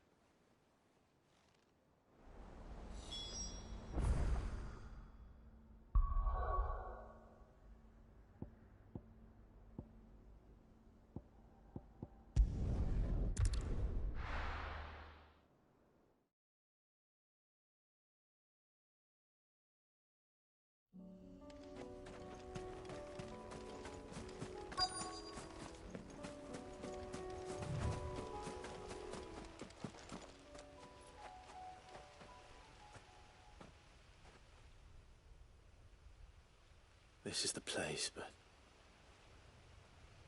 I'm sorry, Clive.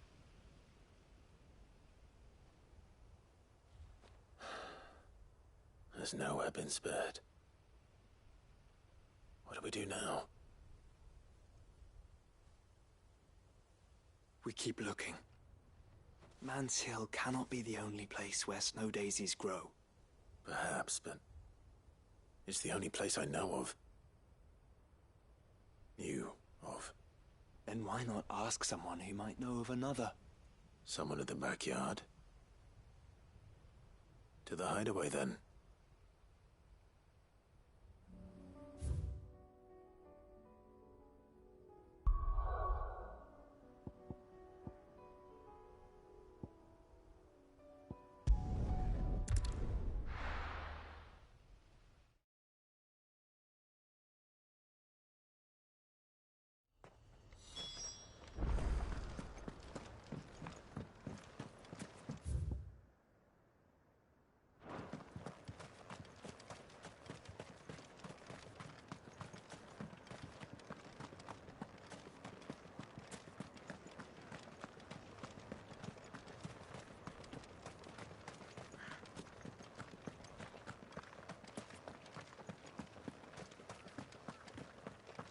No use calling Ambrosia now. Let's go. Fly, Ambrosia.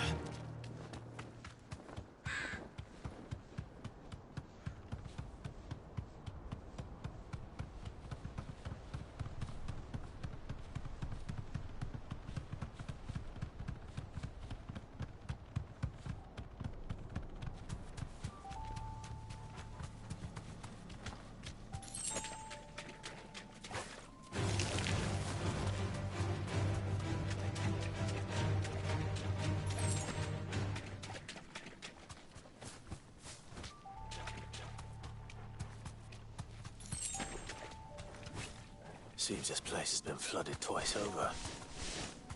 Purple flowers blooming next to a waterfall. Shouldn't be too hard to find.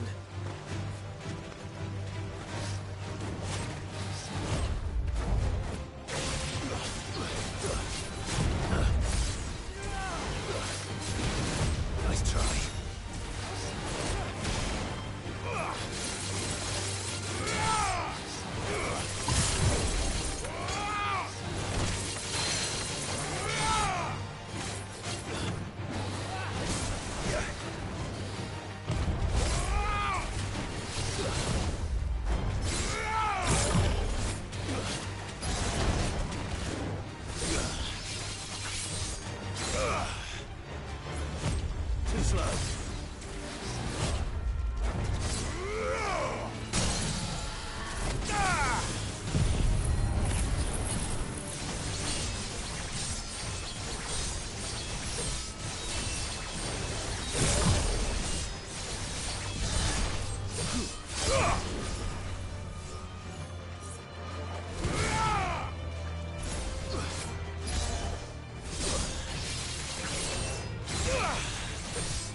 Here they are. Might as well be enough for a bunch, I suppose.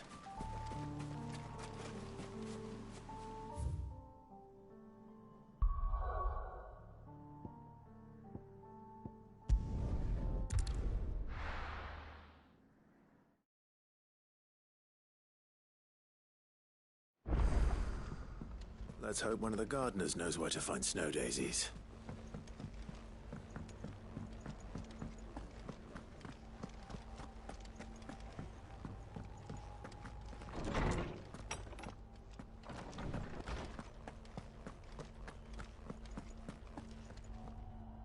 Oarsman, I found the flowers you were looking for.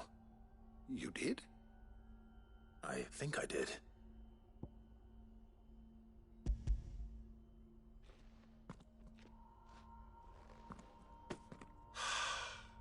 You did indeed. My dear boy, thank you. You wanted to make Dion a gift of one, did you not? Shall I invite him to join us? Oh, I don't... It's no trouble. I'll go and fetch him.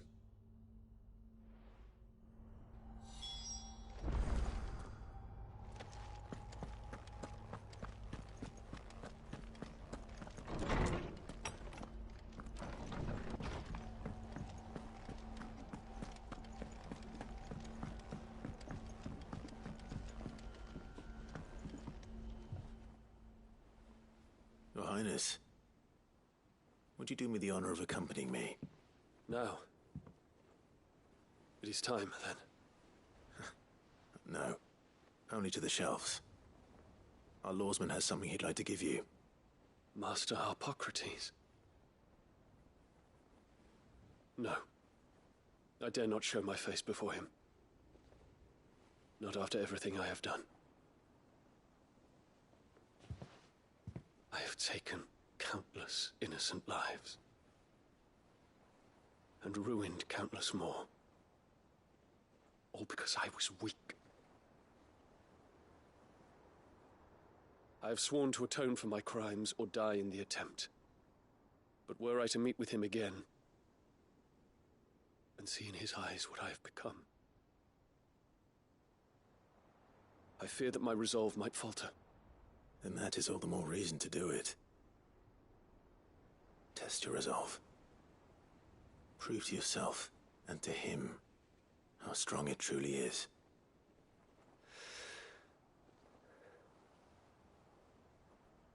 You are right. I must, at the very least, offer him my gratitude. Very well, then. Take me to him. Follow me.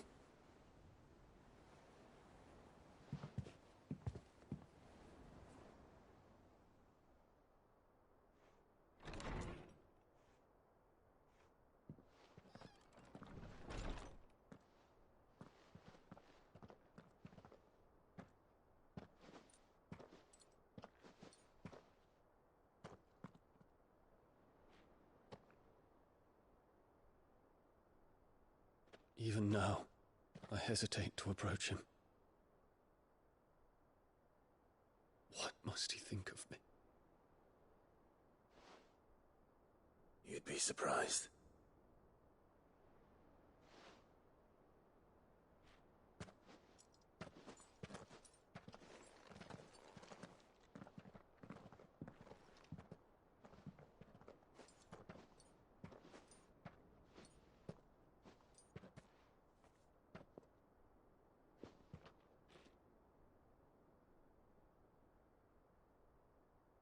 Master Harpocrates, pray, accept my apologies for leaving your tutelage before my studies were complete.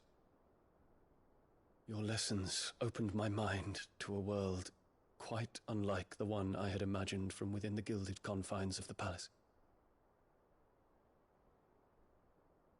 And I shall be forever grateful for the efforts you made to enlighten me.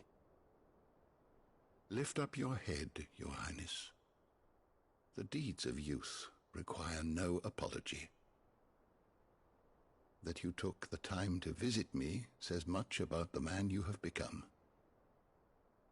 Now, there is something I would like to show you.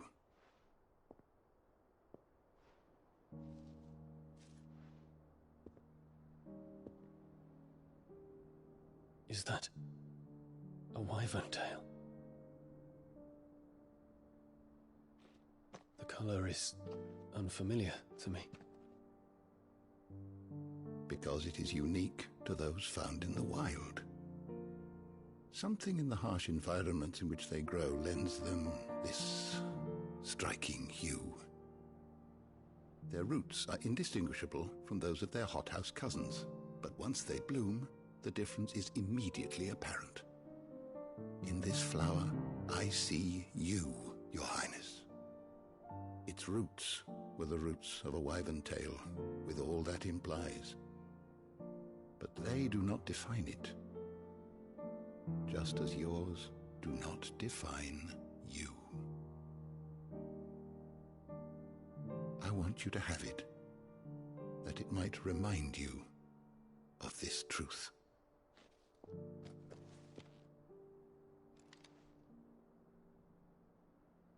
Master Harpocrates, I would ask of you a service. Keep your gift until I have fulfilled my duty to the realm, for only then shall I be deserving of it.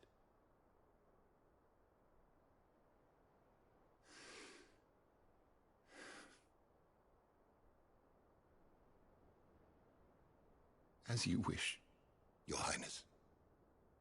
I shall await your return.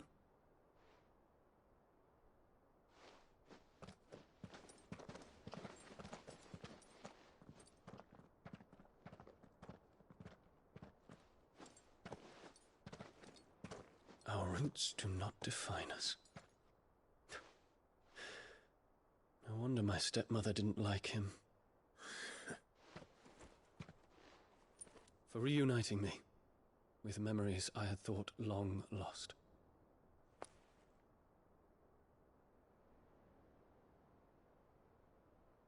shall not forget this.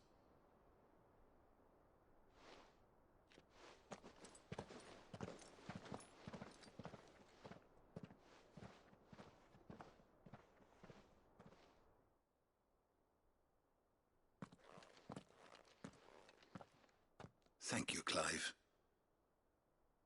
Were it not for you, I fear I might never have found the right moment to speak with him. Not to mention the wyvern tales. I shall plant their seeds, that I might not disappoint His Highness upon his return. I hope the soil in the hideaway is to their liking. Why, these flowers bloomed in the bleak, black wastes of Waloed. I'm sure Nigel's yard will suit them to a T.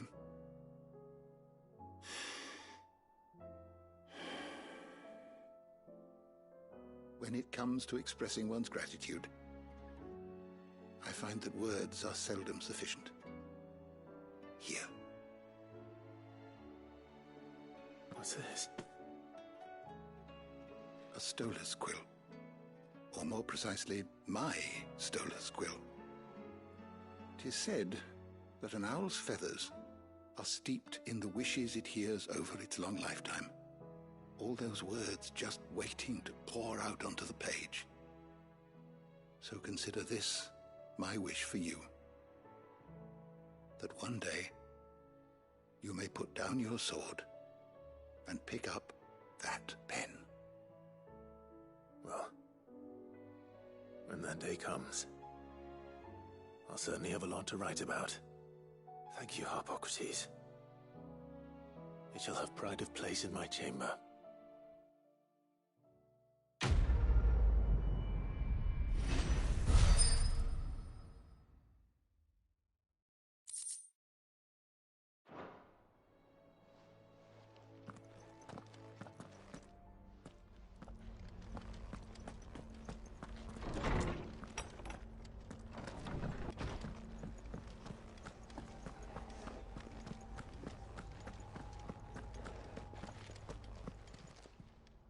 Still alive, are you? Ta-ra, then. Thank you, Karen.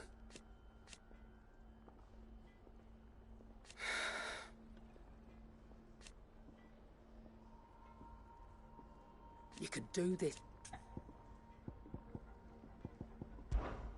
Coin purse weighing you down?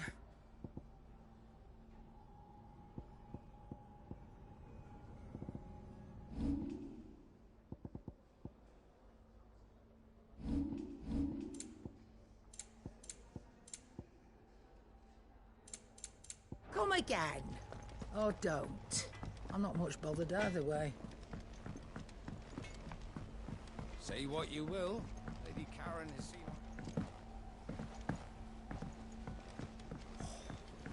There should...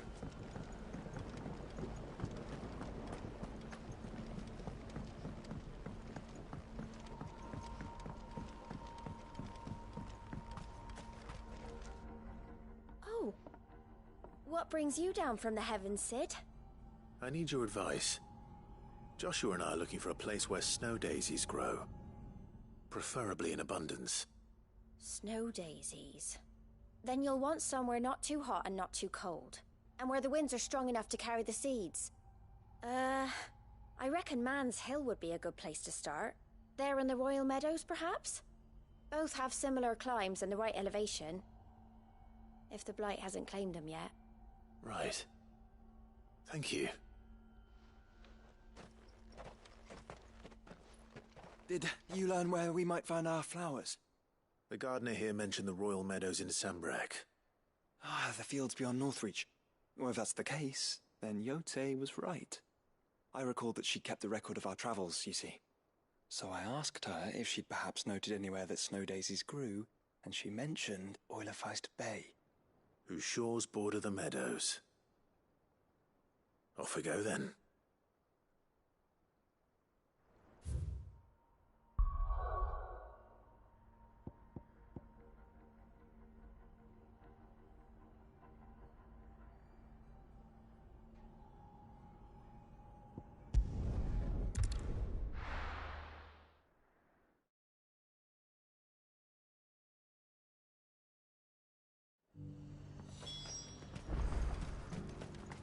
How might I help the garrison today?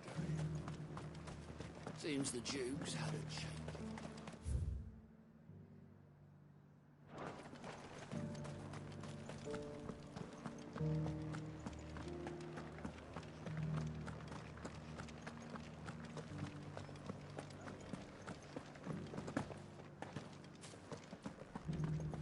How are we gonna arm the garrison?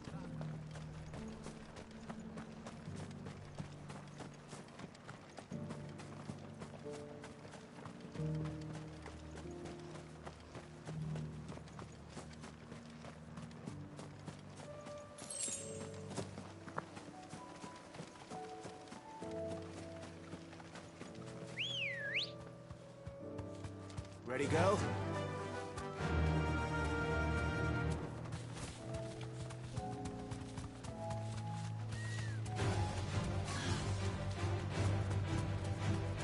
The meadows are vast. Where do we even start? Yote mentioned the coastline. We can start there.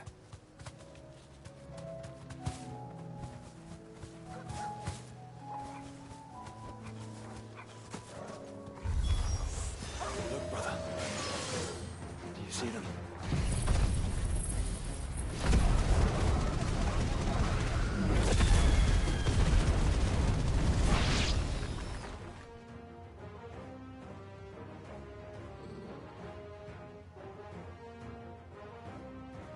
What do you see, boy?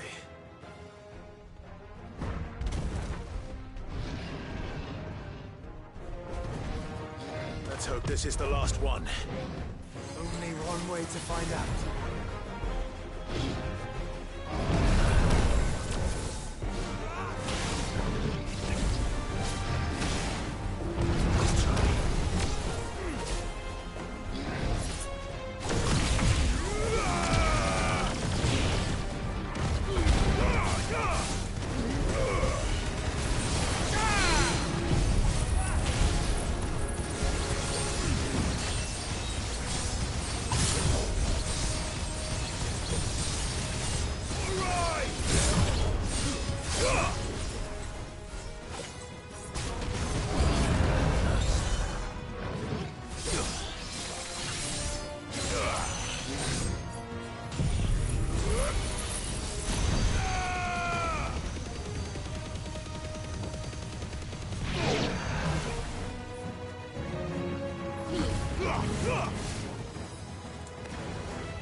Stay down!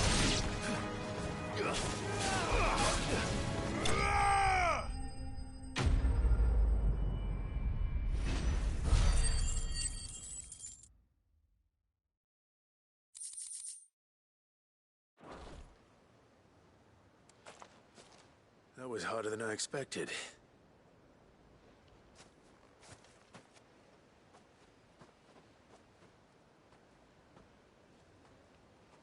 But Founder, it was worth it. They're beautiful. Do you think Jill will like them? She'll love them. Come on. Let's go.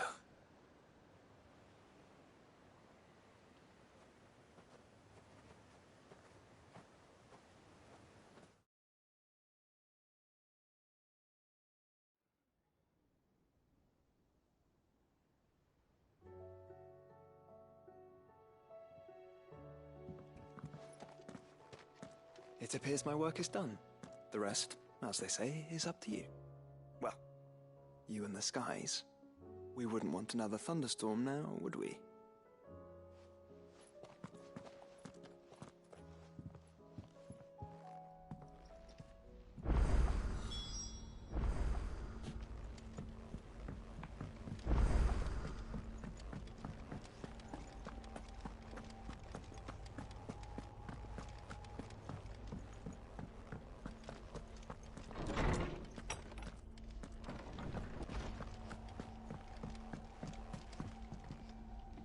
Jill, there's something I'd like to show you. There is? And where might this something be? It's, not here. Now, I know this is sudden, but how would you fancy a trip to Oriflamme?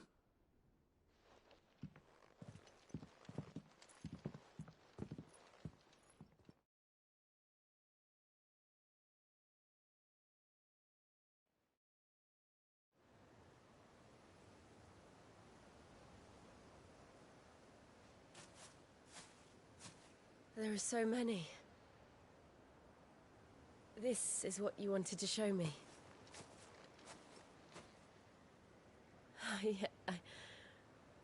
I don't know what to say. You don't need to say anything. The smile on your face is enough. We've been worried about you, Joshua and I. Do you remember when I took you to Man's Hill? Or tried to? How could I forget? You saw me crying and thought a change of scenery might lift my spirits. In the end, it earned me a nasty cough and a stern scolding from your mother. But I felt wonderful nonetheless. I'm sorry. I had no idea what I was getting us both into. But I couldn't bear to see you like that. Before we left, my chambermaid told me she'd overheard your mother talking about my marriage prospects with some of the noblewomen at court. They were debating whether it would be more profitable to marry me off to one of the high houses instead of saving me for the ducal line. No one thought to ask me what I wanted. I was nothing to them. A pawn at best. I felt so trapped, so lonely. I didn't know. But I wasn't alone. You were there. Your hand in mine as we ran for those oaks. And I knew then, no matter what happened, I would be all right. I'll never forget that feeling.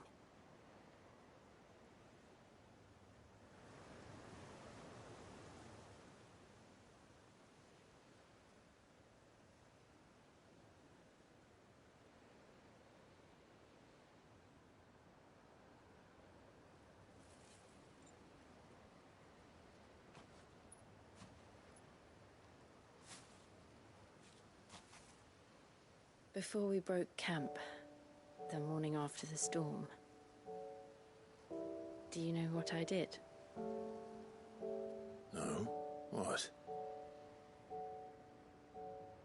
I slipped away from my governess to climb the tor. And from there I saw a sea of petals, all reaching for the sun. And I realized that no matter how terrible the night,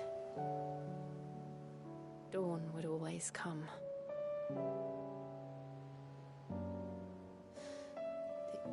That you would always come for me. And you have. Again and again.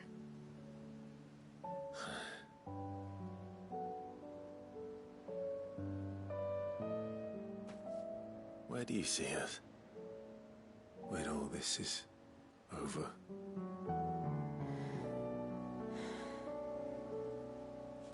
I don't know.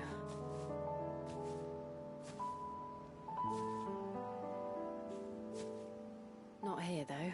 I think I've outgrown the twins. After everything we've been through, the realm just seems so small. I'll need some space to spread my wings. Then that's what you'll have. And I'll stop at nothing to see that you do.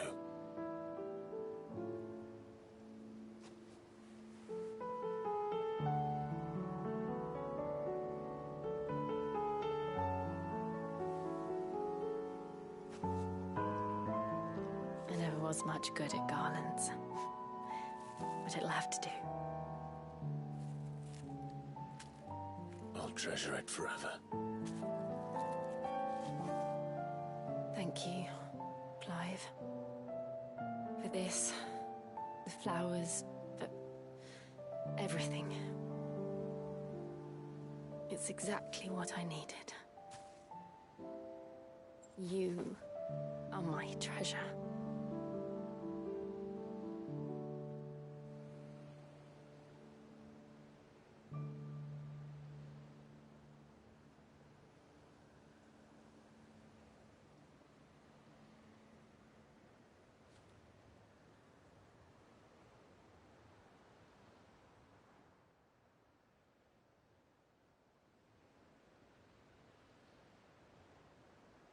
We should probably be getting back.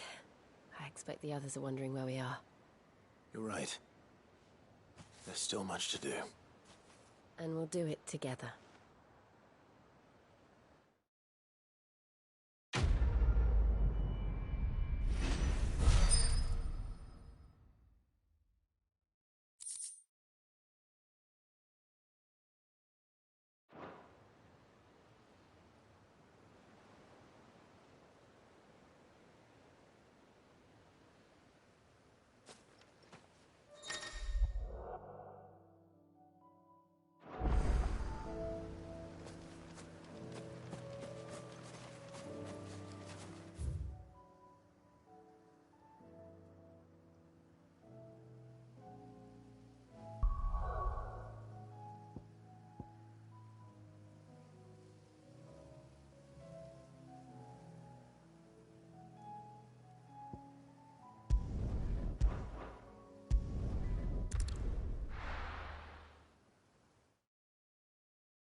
Make sure you do this time. Oh, and while you're at it...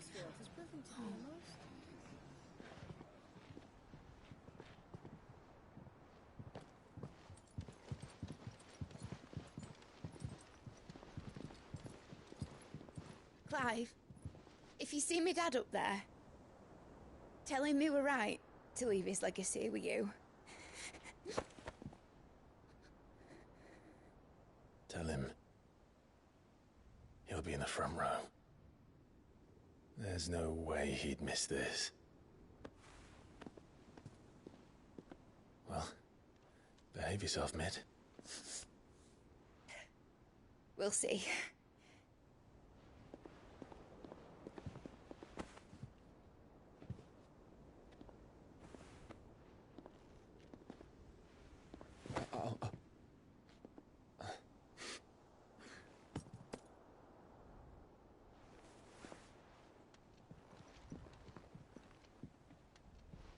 So, you're in charge now, Gav. And what does Tyre have to say about that? Come back before she finds out, eh?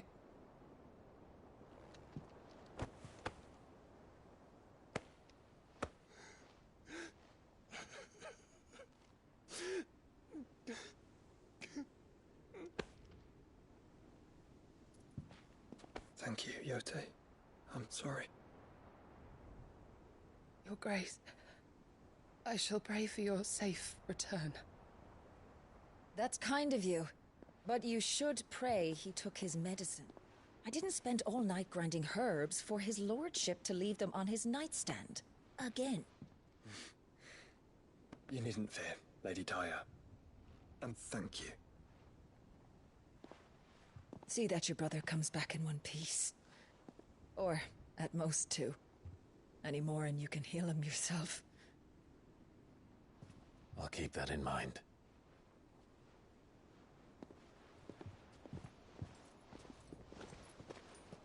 Well, there's nothing to say that hasn't already been said. But that's never stopped me before, so just you do what needs doing. And don't worry about us. We'll do our best, Uncle. That we will. If that is all,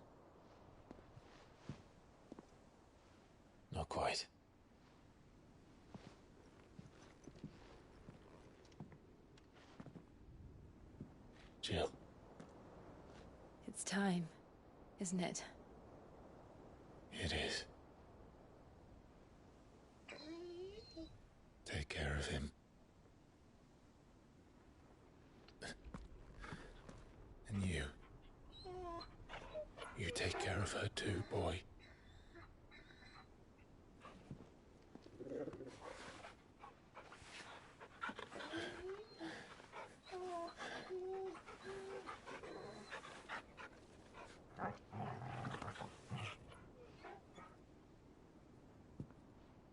Don't forget, Clyde. We all choose our own path. Believe in yours. I do.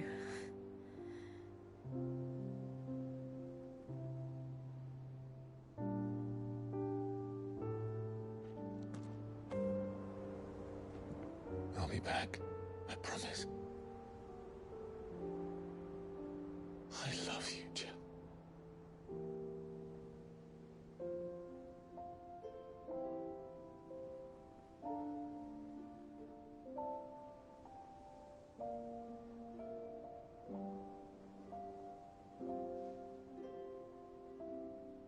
I know. I love you too.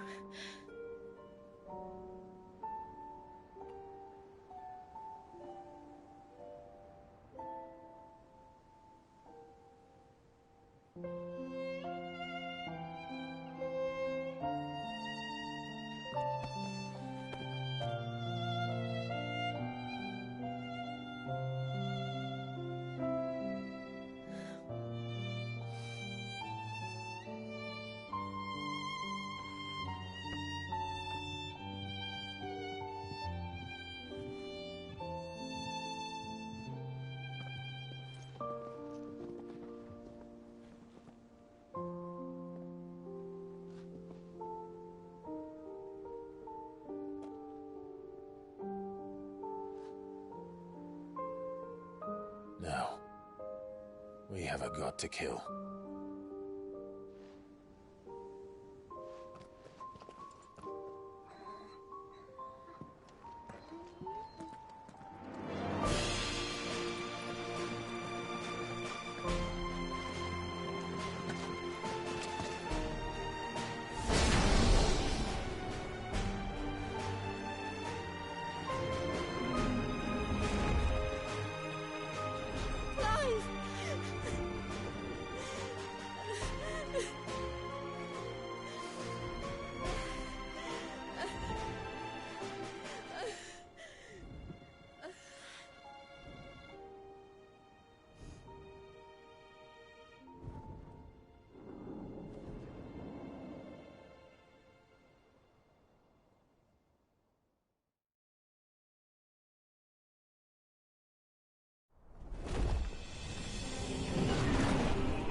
Here they come. Hold on, Joshua. Already am.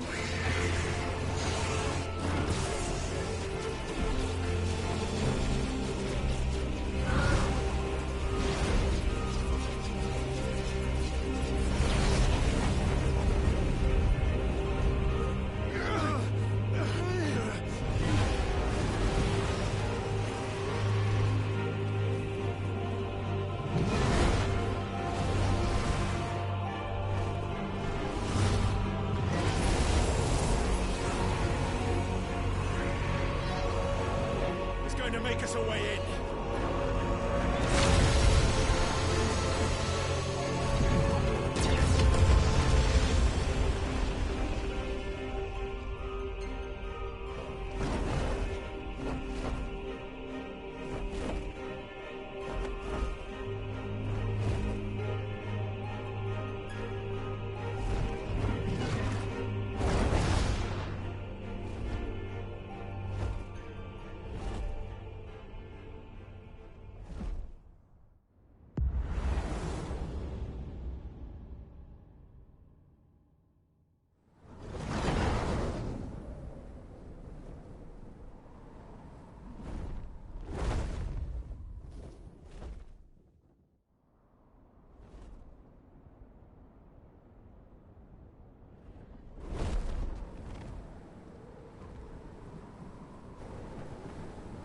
So, this is Origin. A far cry from heaven.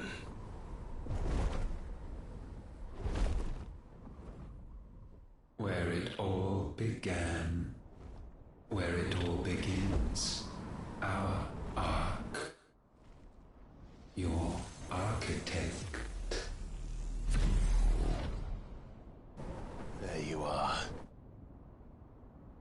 It was here that we slumbered, here that we waited for centuries, clinging to our decrepit shell, for fear that we might have need of it once again. But you have come at last. And now we shall be truly complete.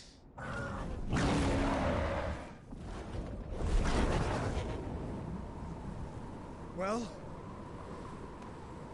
There's 3 of us, and 1 of him. Let's make it count.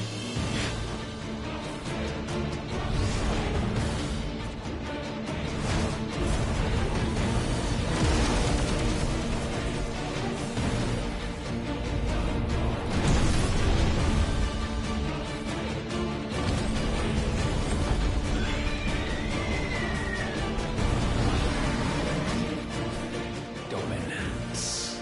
We will show you what it means to suffer.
surrendered, this unpleasantness could have been avoided.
Clive! Clive!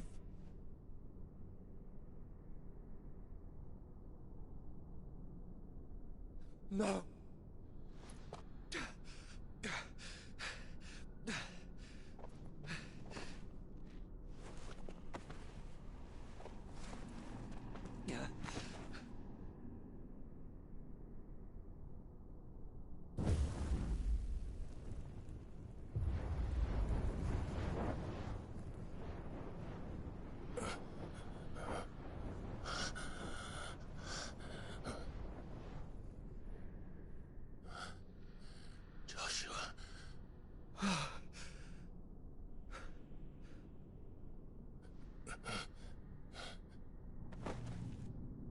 Thank the Founder.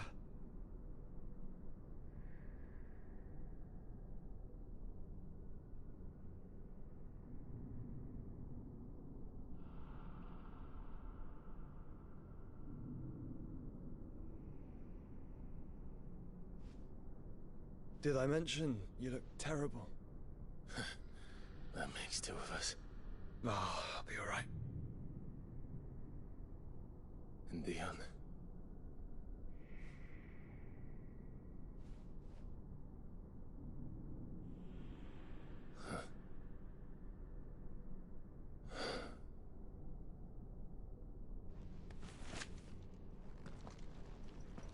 Take my hand.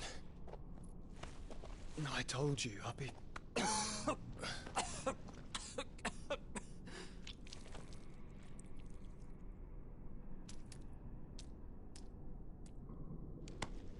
Come on. Thank you.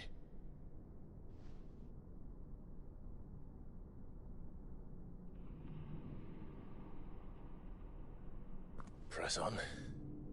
Always.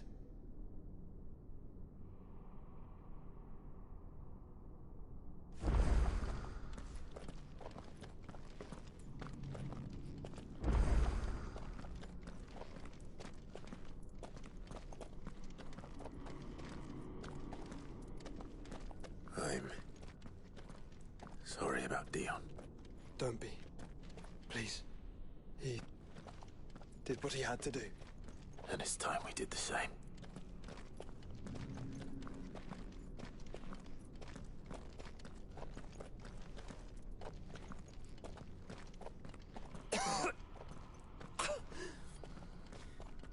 Should we stop? Because of the cough. No, I think we're past that, Clive. I suppose we are.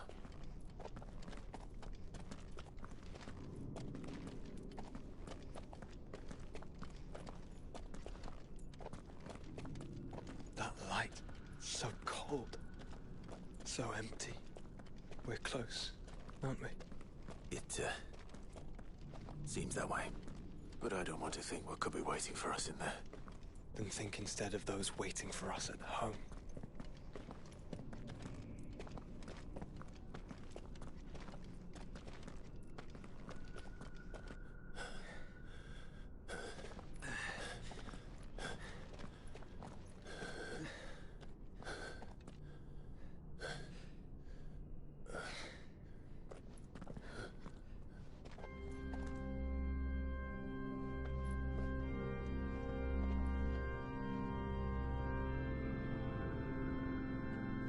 Clive.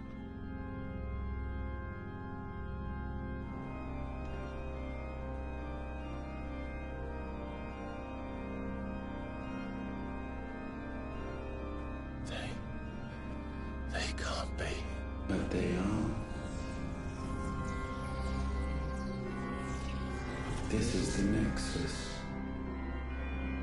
A wellspring of life. Yours and ours. As we watch the world stumble slowly to its dark end, it was here we pledged a new beginning. And now, with the ether we have harvested, I shall raise my kin from their eternal slumber. That together we may usher in a new age of reason. This was never about creation. Only self-preservation. You condemned an entire world so that you alone might escape death. Alone. Him. Alone. Clive. I think I understand. He...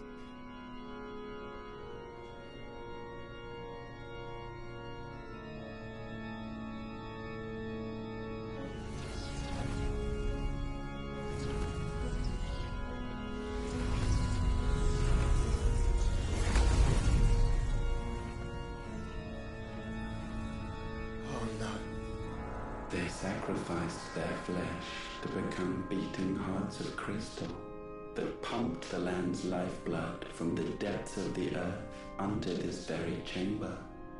And thus would they labor still, long after their work was done, had you not set them free. You meant for us to destroy the Mother Crystals. It's what you wanted all along. You have our gratitude, Mythos. In this you have served us well. You have both served us well. Welcome home, brother.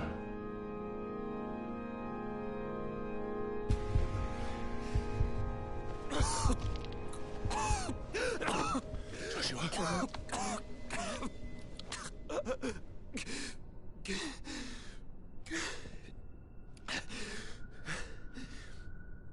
I thought it was me, but But it wasn't my grasp that grew weaker.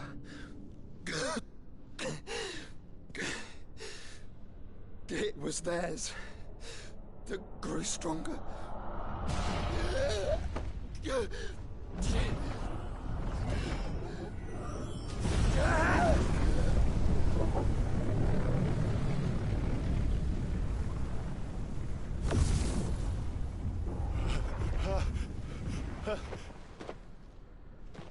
Joshua!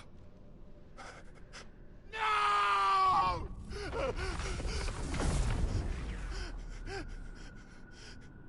And now we can become one.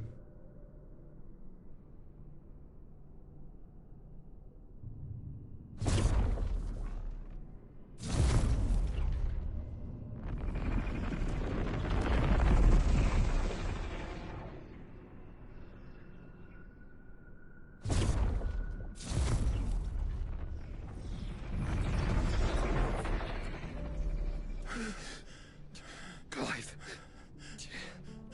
Don't speak. Shh. The one possessed of the destructive flames of Ifrit, and the healing flames of the Phoenix. This, I once believed, would be Ultima's true form. But I was wrong. I see it now. Why you will never become Ultima's vessel. I don't care. Just hold on. Listen to me, Clive. You remember the murals? People once knew that Ultima was their god. That he created them. And they worshipped him, prayed to him, looked to him for guidance. In vain. In vain. For he did not listen, did not acknowledge our will, and so we strayed from his path to forge one of our own. So absorbed was he in his own desires, so driven by his own will alone, that he shunned the one thing that could have made him truly powerful. Faith. The same faith people now place in you. Faith that you will fulfill their dream, Sid's dream, of creating a better world for us. Faith that you will follow in Father's footsteps and save those who need saving most. Faith that you will answer Jill's plea to save yourself. The difference is, Clive, that you chose to listen, and that is what has steeled our bonds. Bonds that helped you stand firm when Ultima's pull was at its strongest. His power may be absolute, but so is ours. And so will yours be. With my light in your heart, not even a god might stop us. Joshua!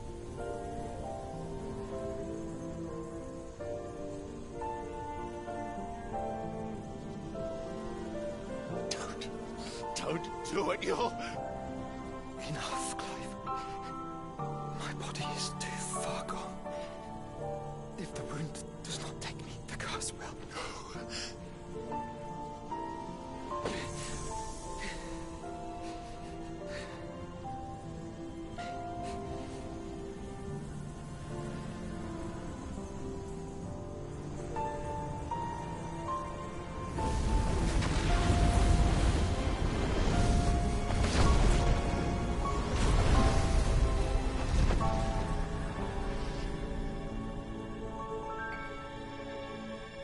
I have always been proud to call you my shield.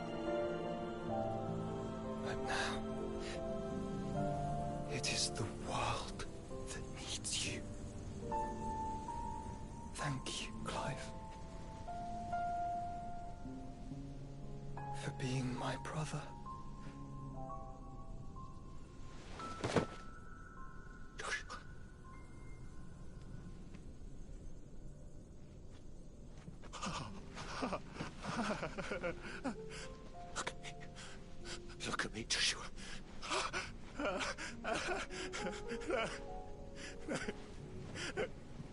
Open your eyes!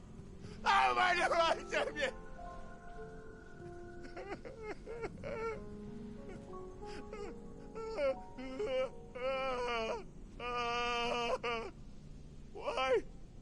Why did you do this? Joshua!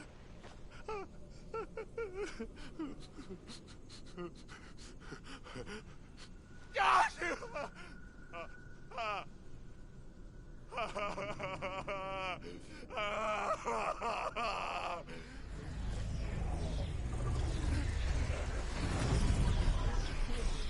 And thus does the final piece fall into place. The incantation primed, but one task remains: to empty the vessel.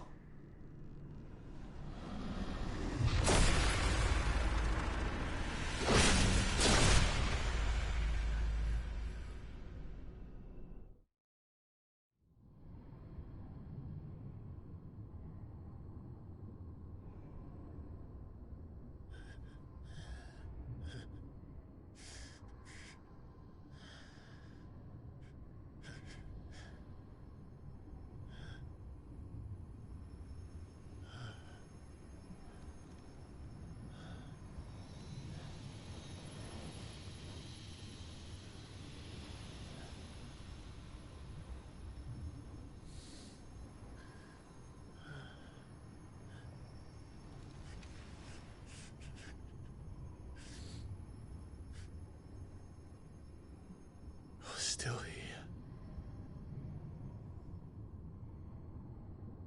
With me to the end. Even now, you would deny the inevitable.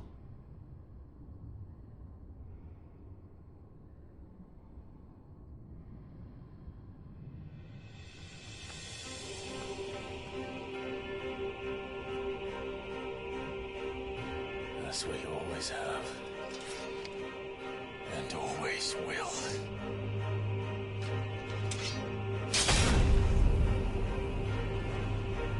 On this, my sword, I swear, to shield the Firebird's flame forevermore.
Countless centuries have I waited for this moment.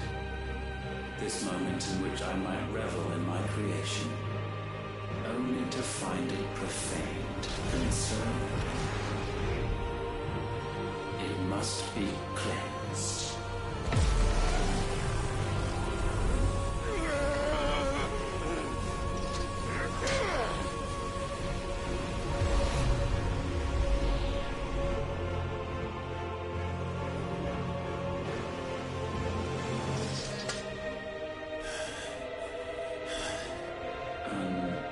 expected, how is it that your will yet endures? Because it's not so easily broken. But it can be broken. And I shall see it so. For such is my will. Try it.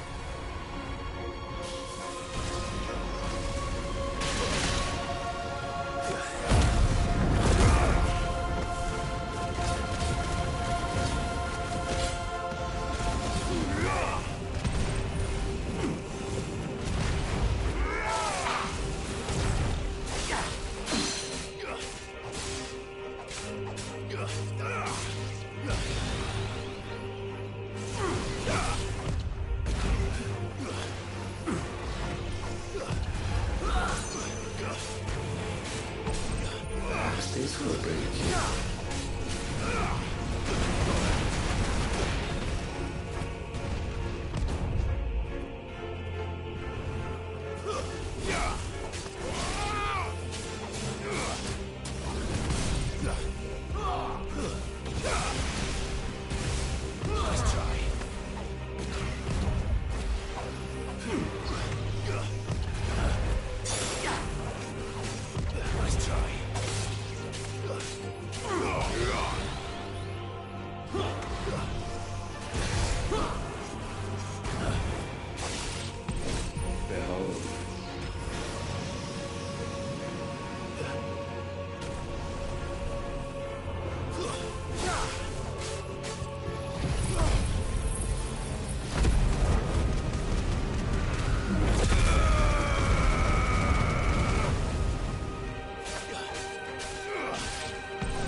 Force feeds these flames.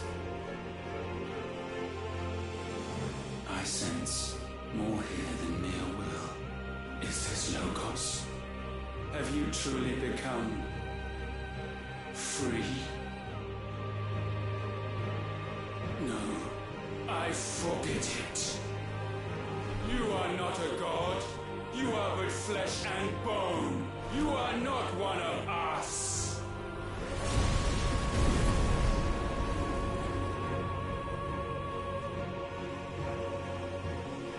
I created you, all of you. And what is mine to destroy. Once, perhaps. But we are no longer yours. Our flames are our own, and they burn as one!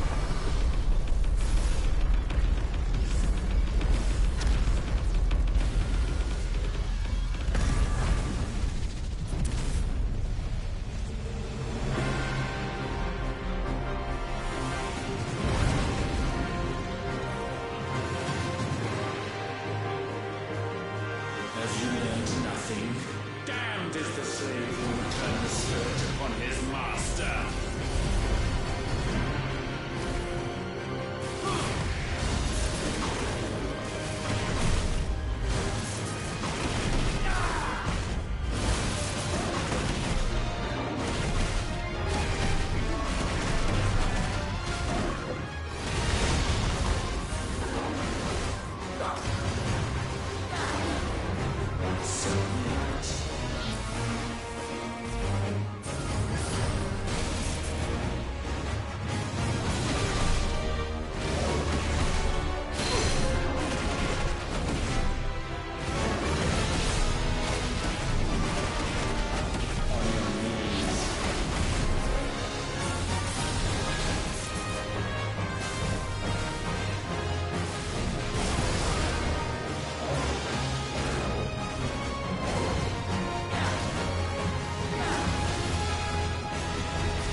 No. My will is inviolable. Something is wrong. You're afraid. You always have been. From the moment the Blight exposed what you were, weak, you conceived us to prove otherwise. But the results shook you to the core. For in us you saw yourself, and realized we had the potential to be more than you could ever be, and so you turned your back on your creation. Your back on the world, like the coward you are. You think you know me? You know nothing, Logos. Nothing.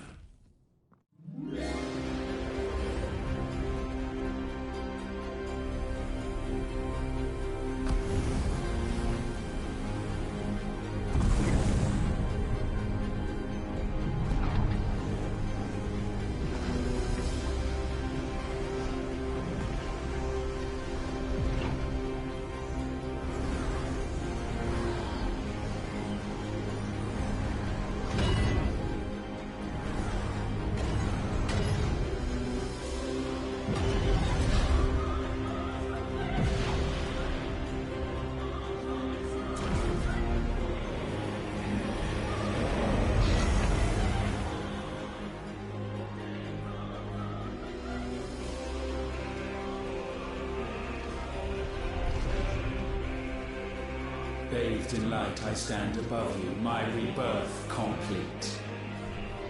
And you, for your defiance, shall pay the proper price. An eternity of anguish. Anguish. Pain. Suffering.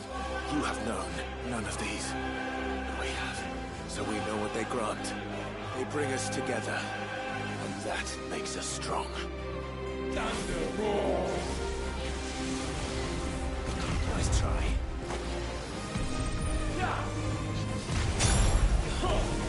Nice try.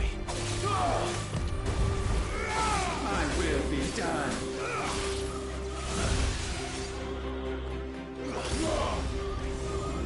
Too slow.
Covered! That's my boy!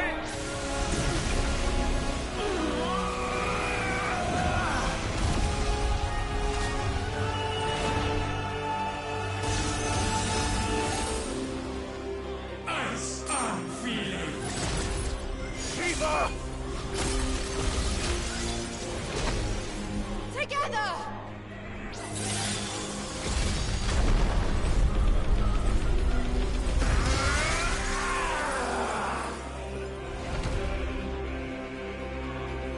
Darkness, unending.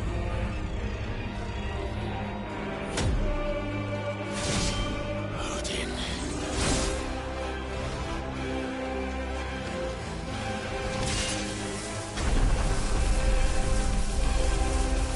Onward, my son.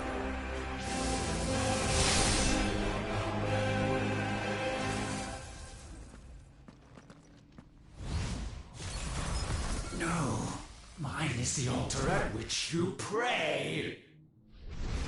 Mine are the eyes that look down upon you all. And yet still you cannot see. You are no better than us. We are one and the same. We are not the same. No man might stand beside me.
Atop the world.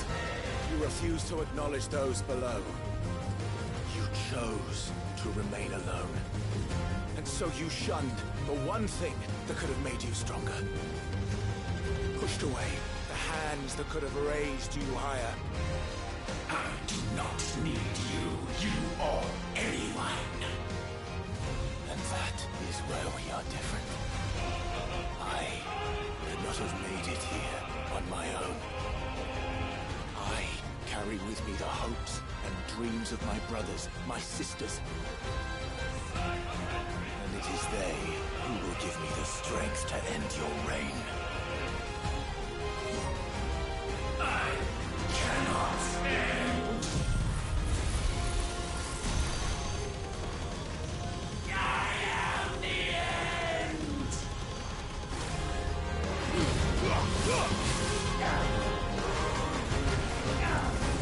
Let's try.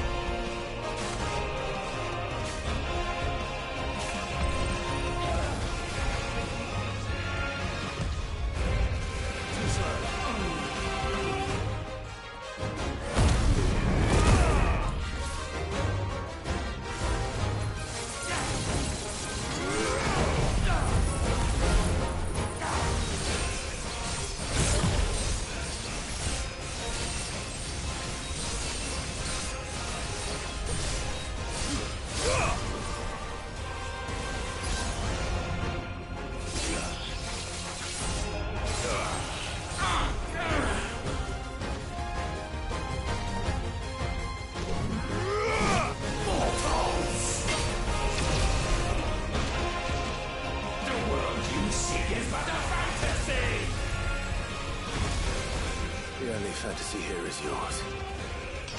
And we shall be its final witness.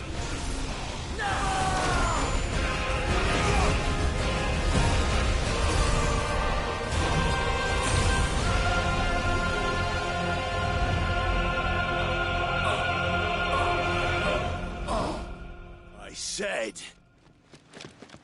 it's over!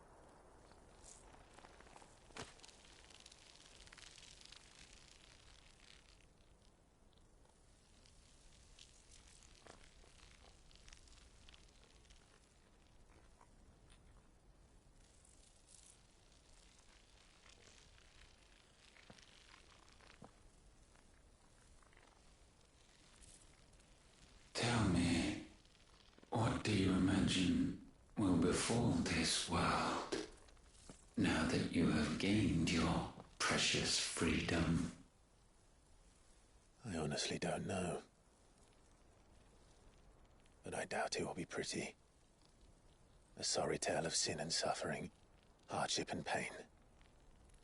And it was for this that you fought so fiercely? Why? It's who we are. We fight. We survive. We endure.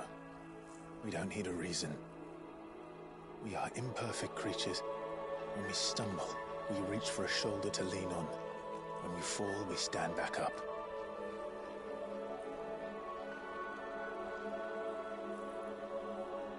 We see the horizon, ever out of reach, and still we march on. Certain the answers lie just beyond it. Because that is our way.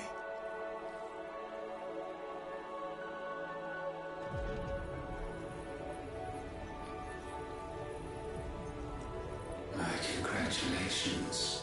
Relish this victory, knowing that you have but delayed the inevitable. Your world is already dead. May you enjoy an eternity on its blackened husk.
It seems Ultima's power was too great for this vessel all along.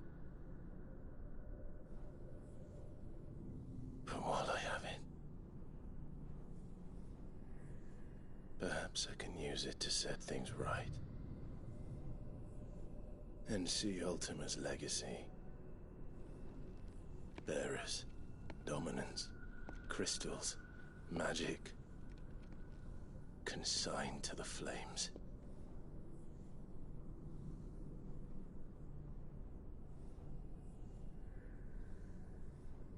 Even if it means the end of me.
you the most beautiful thing.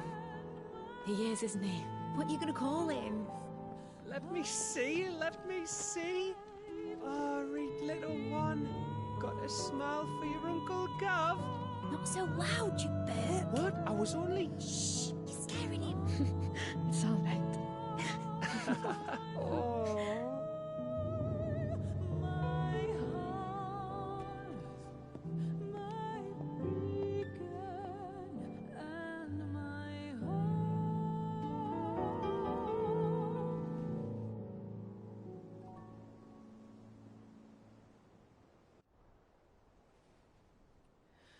A sky of scattered tears,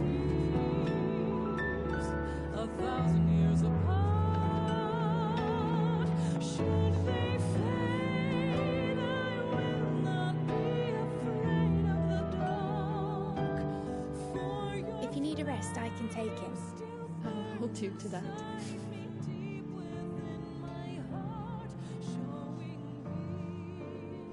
The world's yours now. Yours to do with as you please. That's what Sid wanted. That's what they both wanted.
And thus did our journey end.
Oh. Every time. Will you light it? Yes, Mother.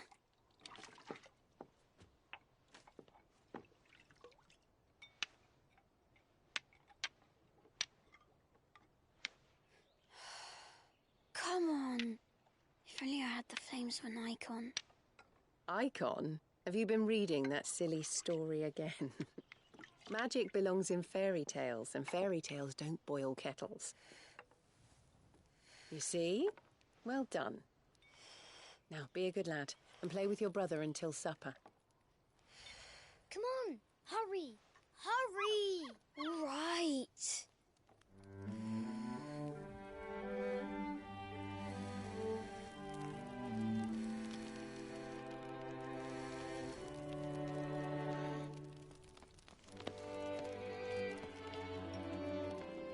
Right, let's play the saint in the secretary. No, I don't want to be Madu. What do you want to play then? War of the Icons! Again? All right. And I get to be a freak. Right, I'm the older brother. Because the Hermit says so.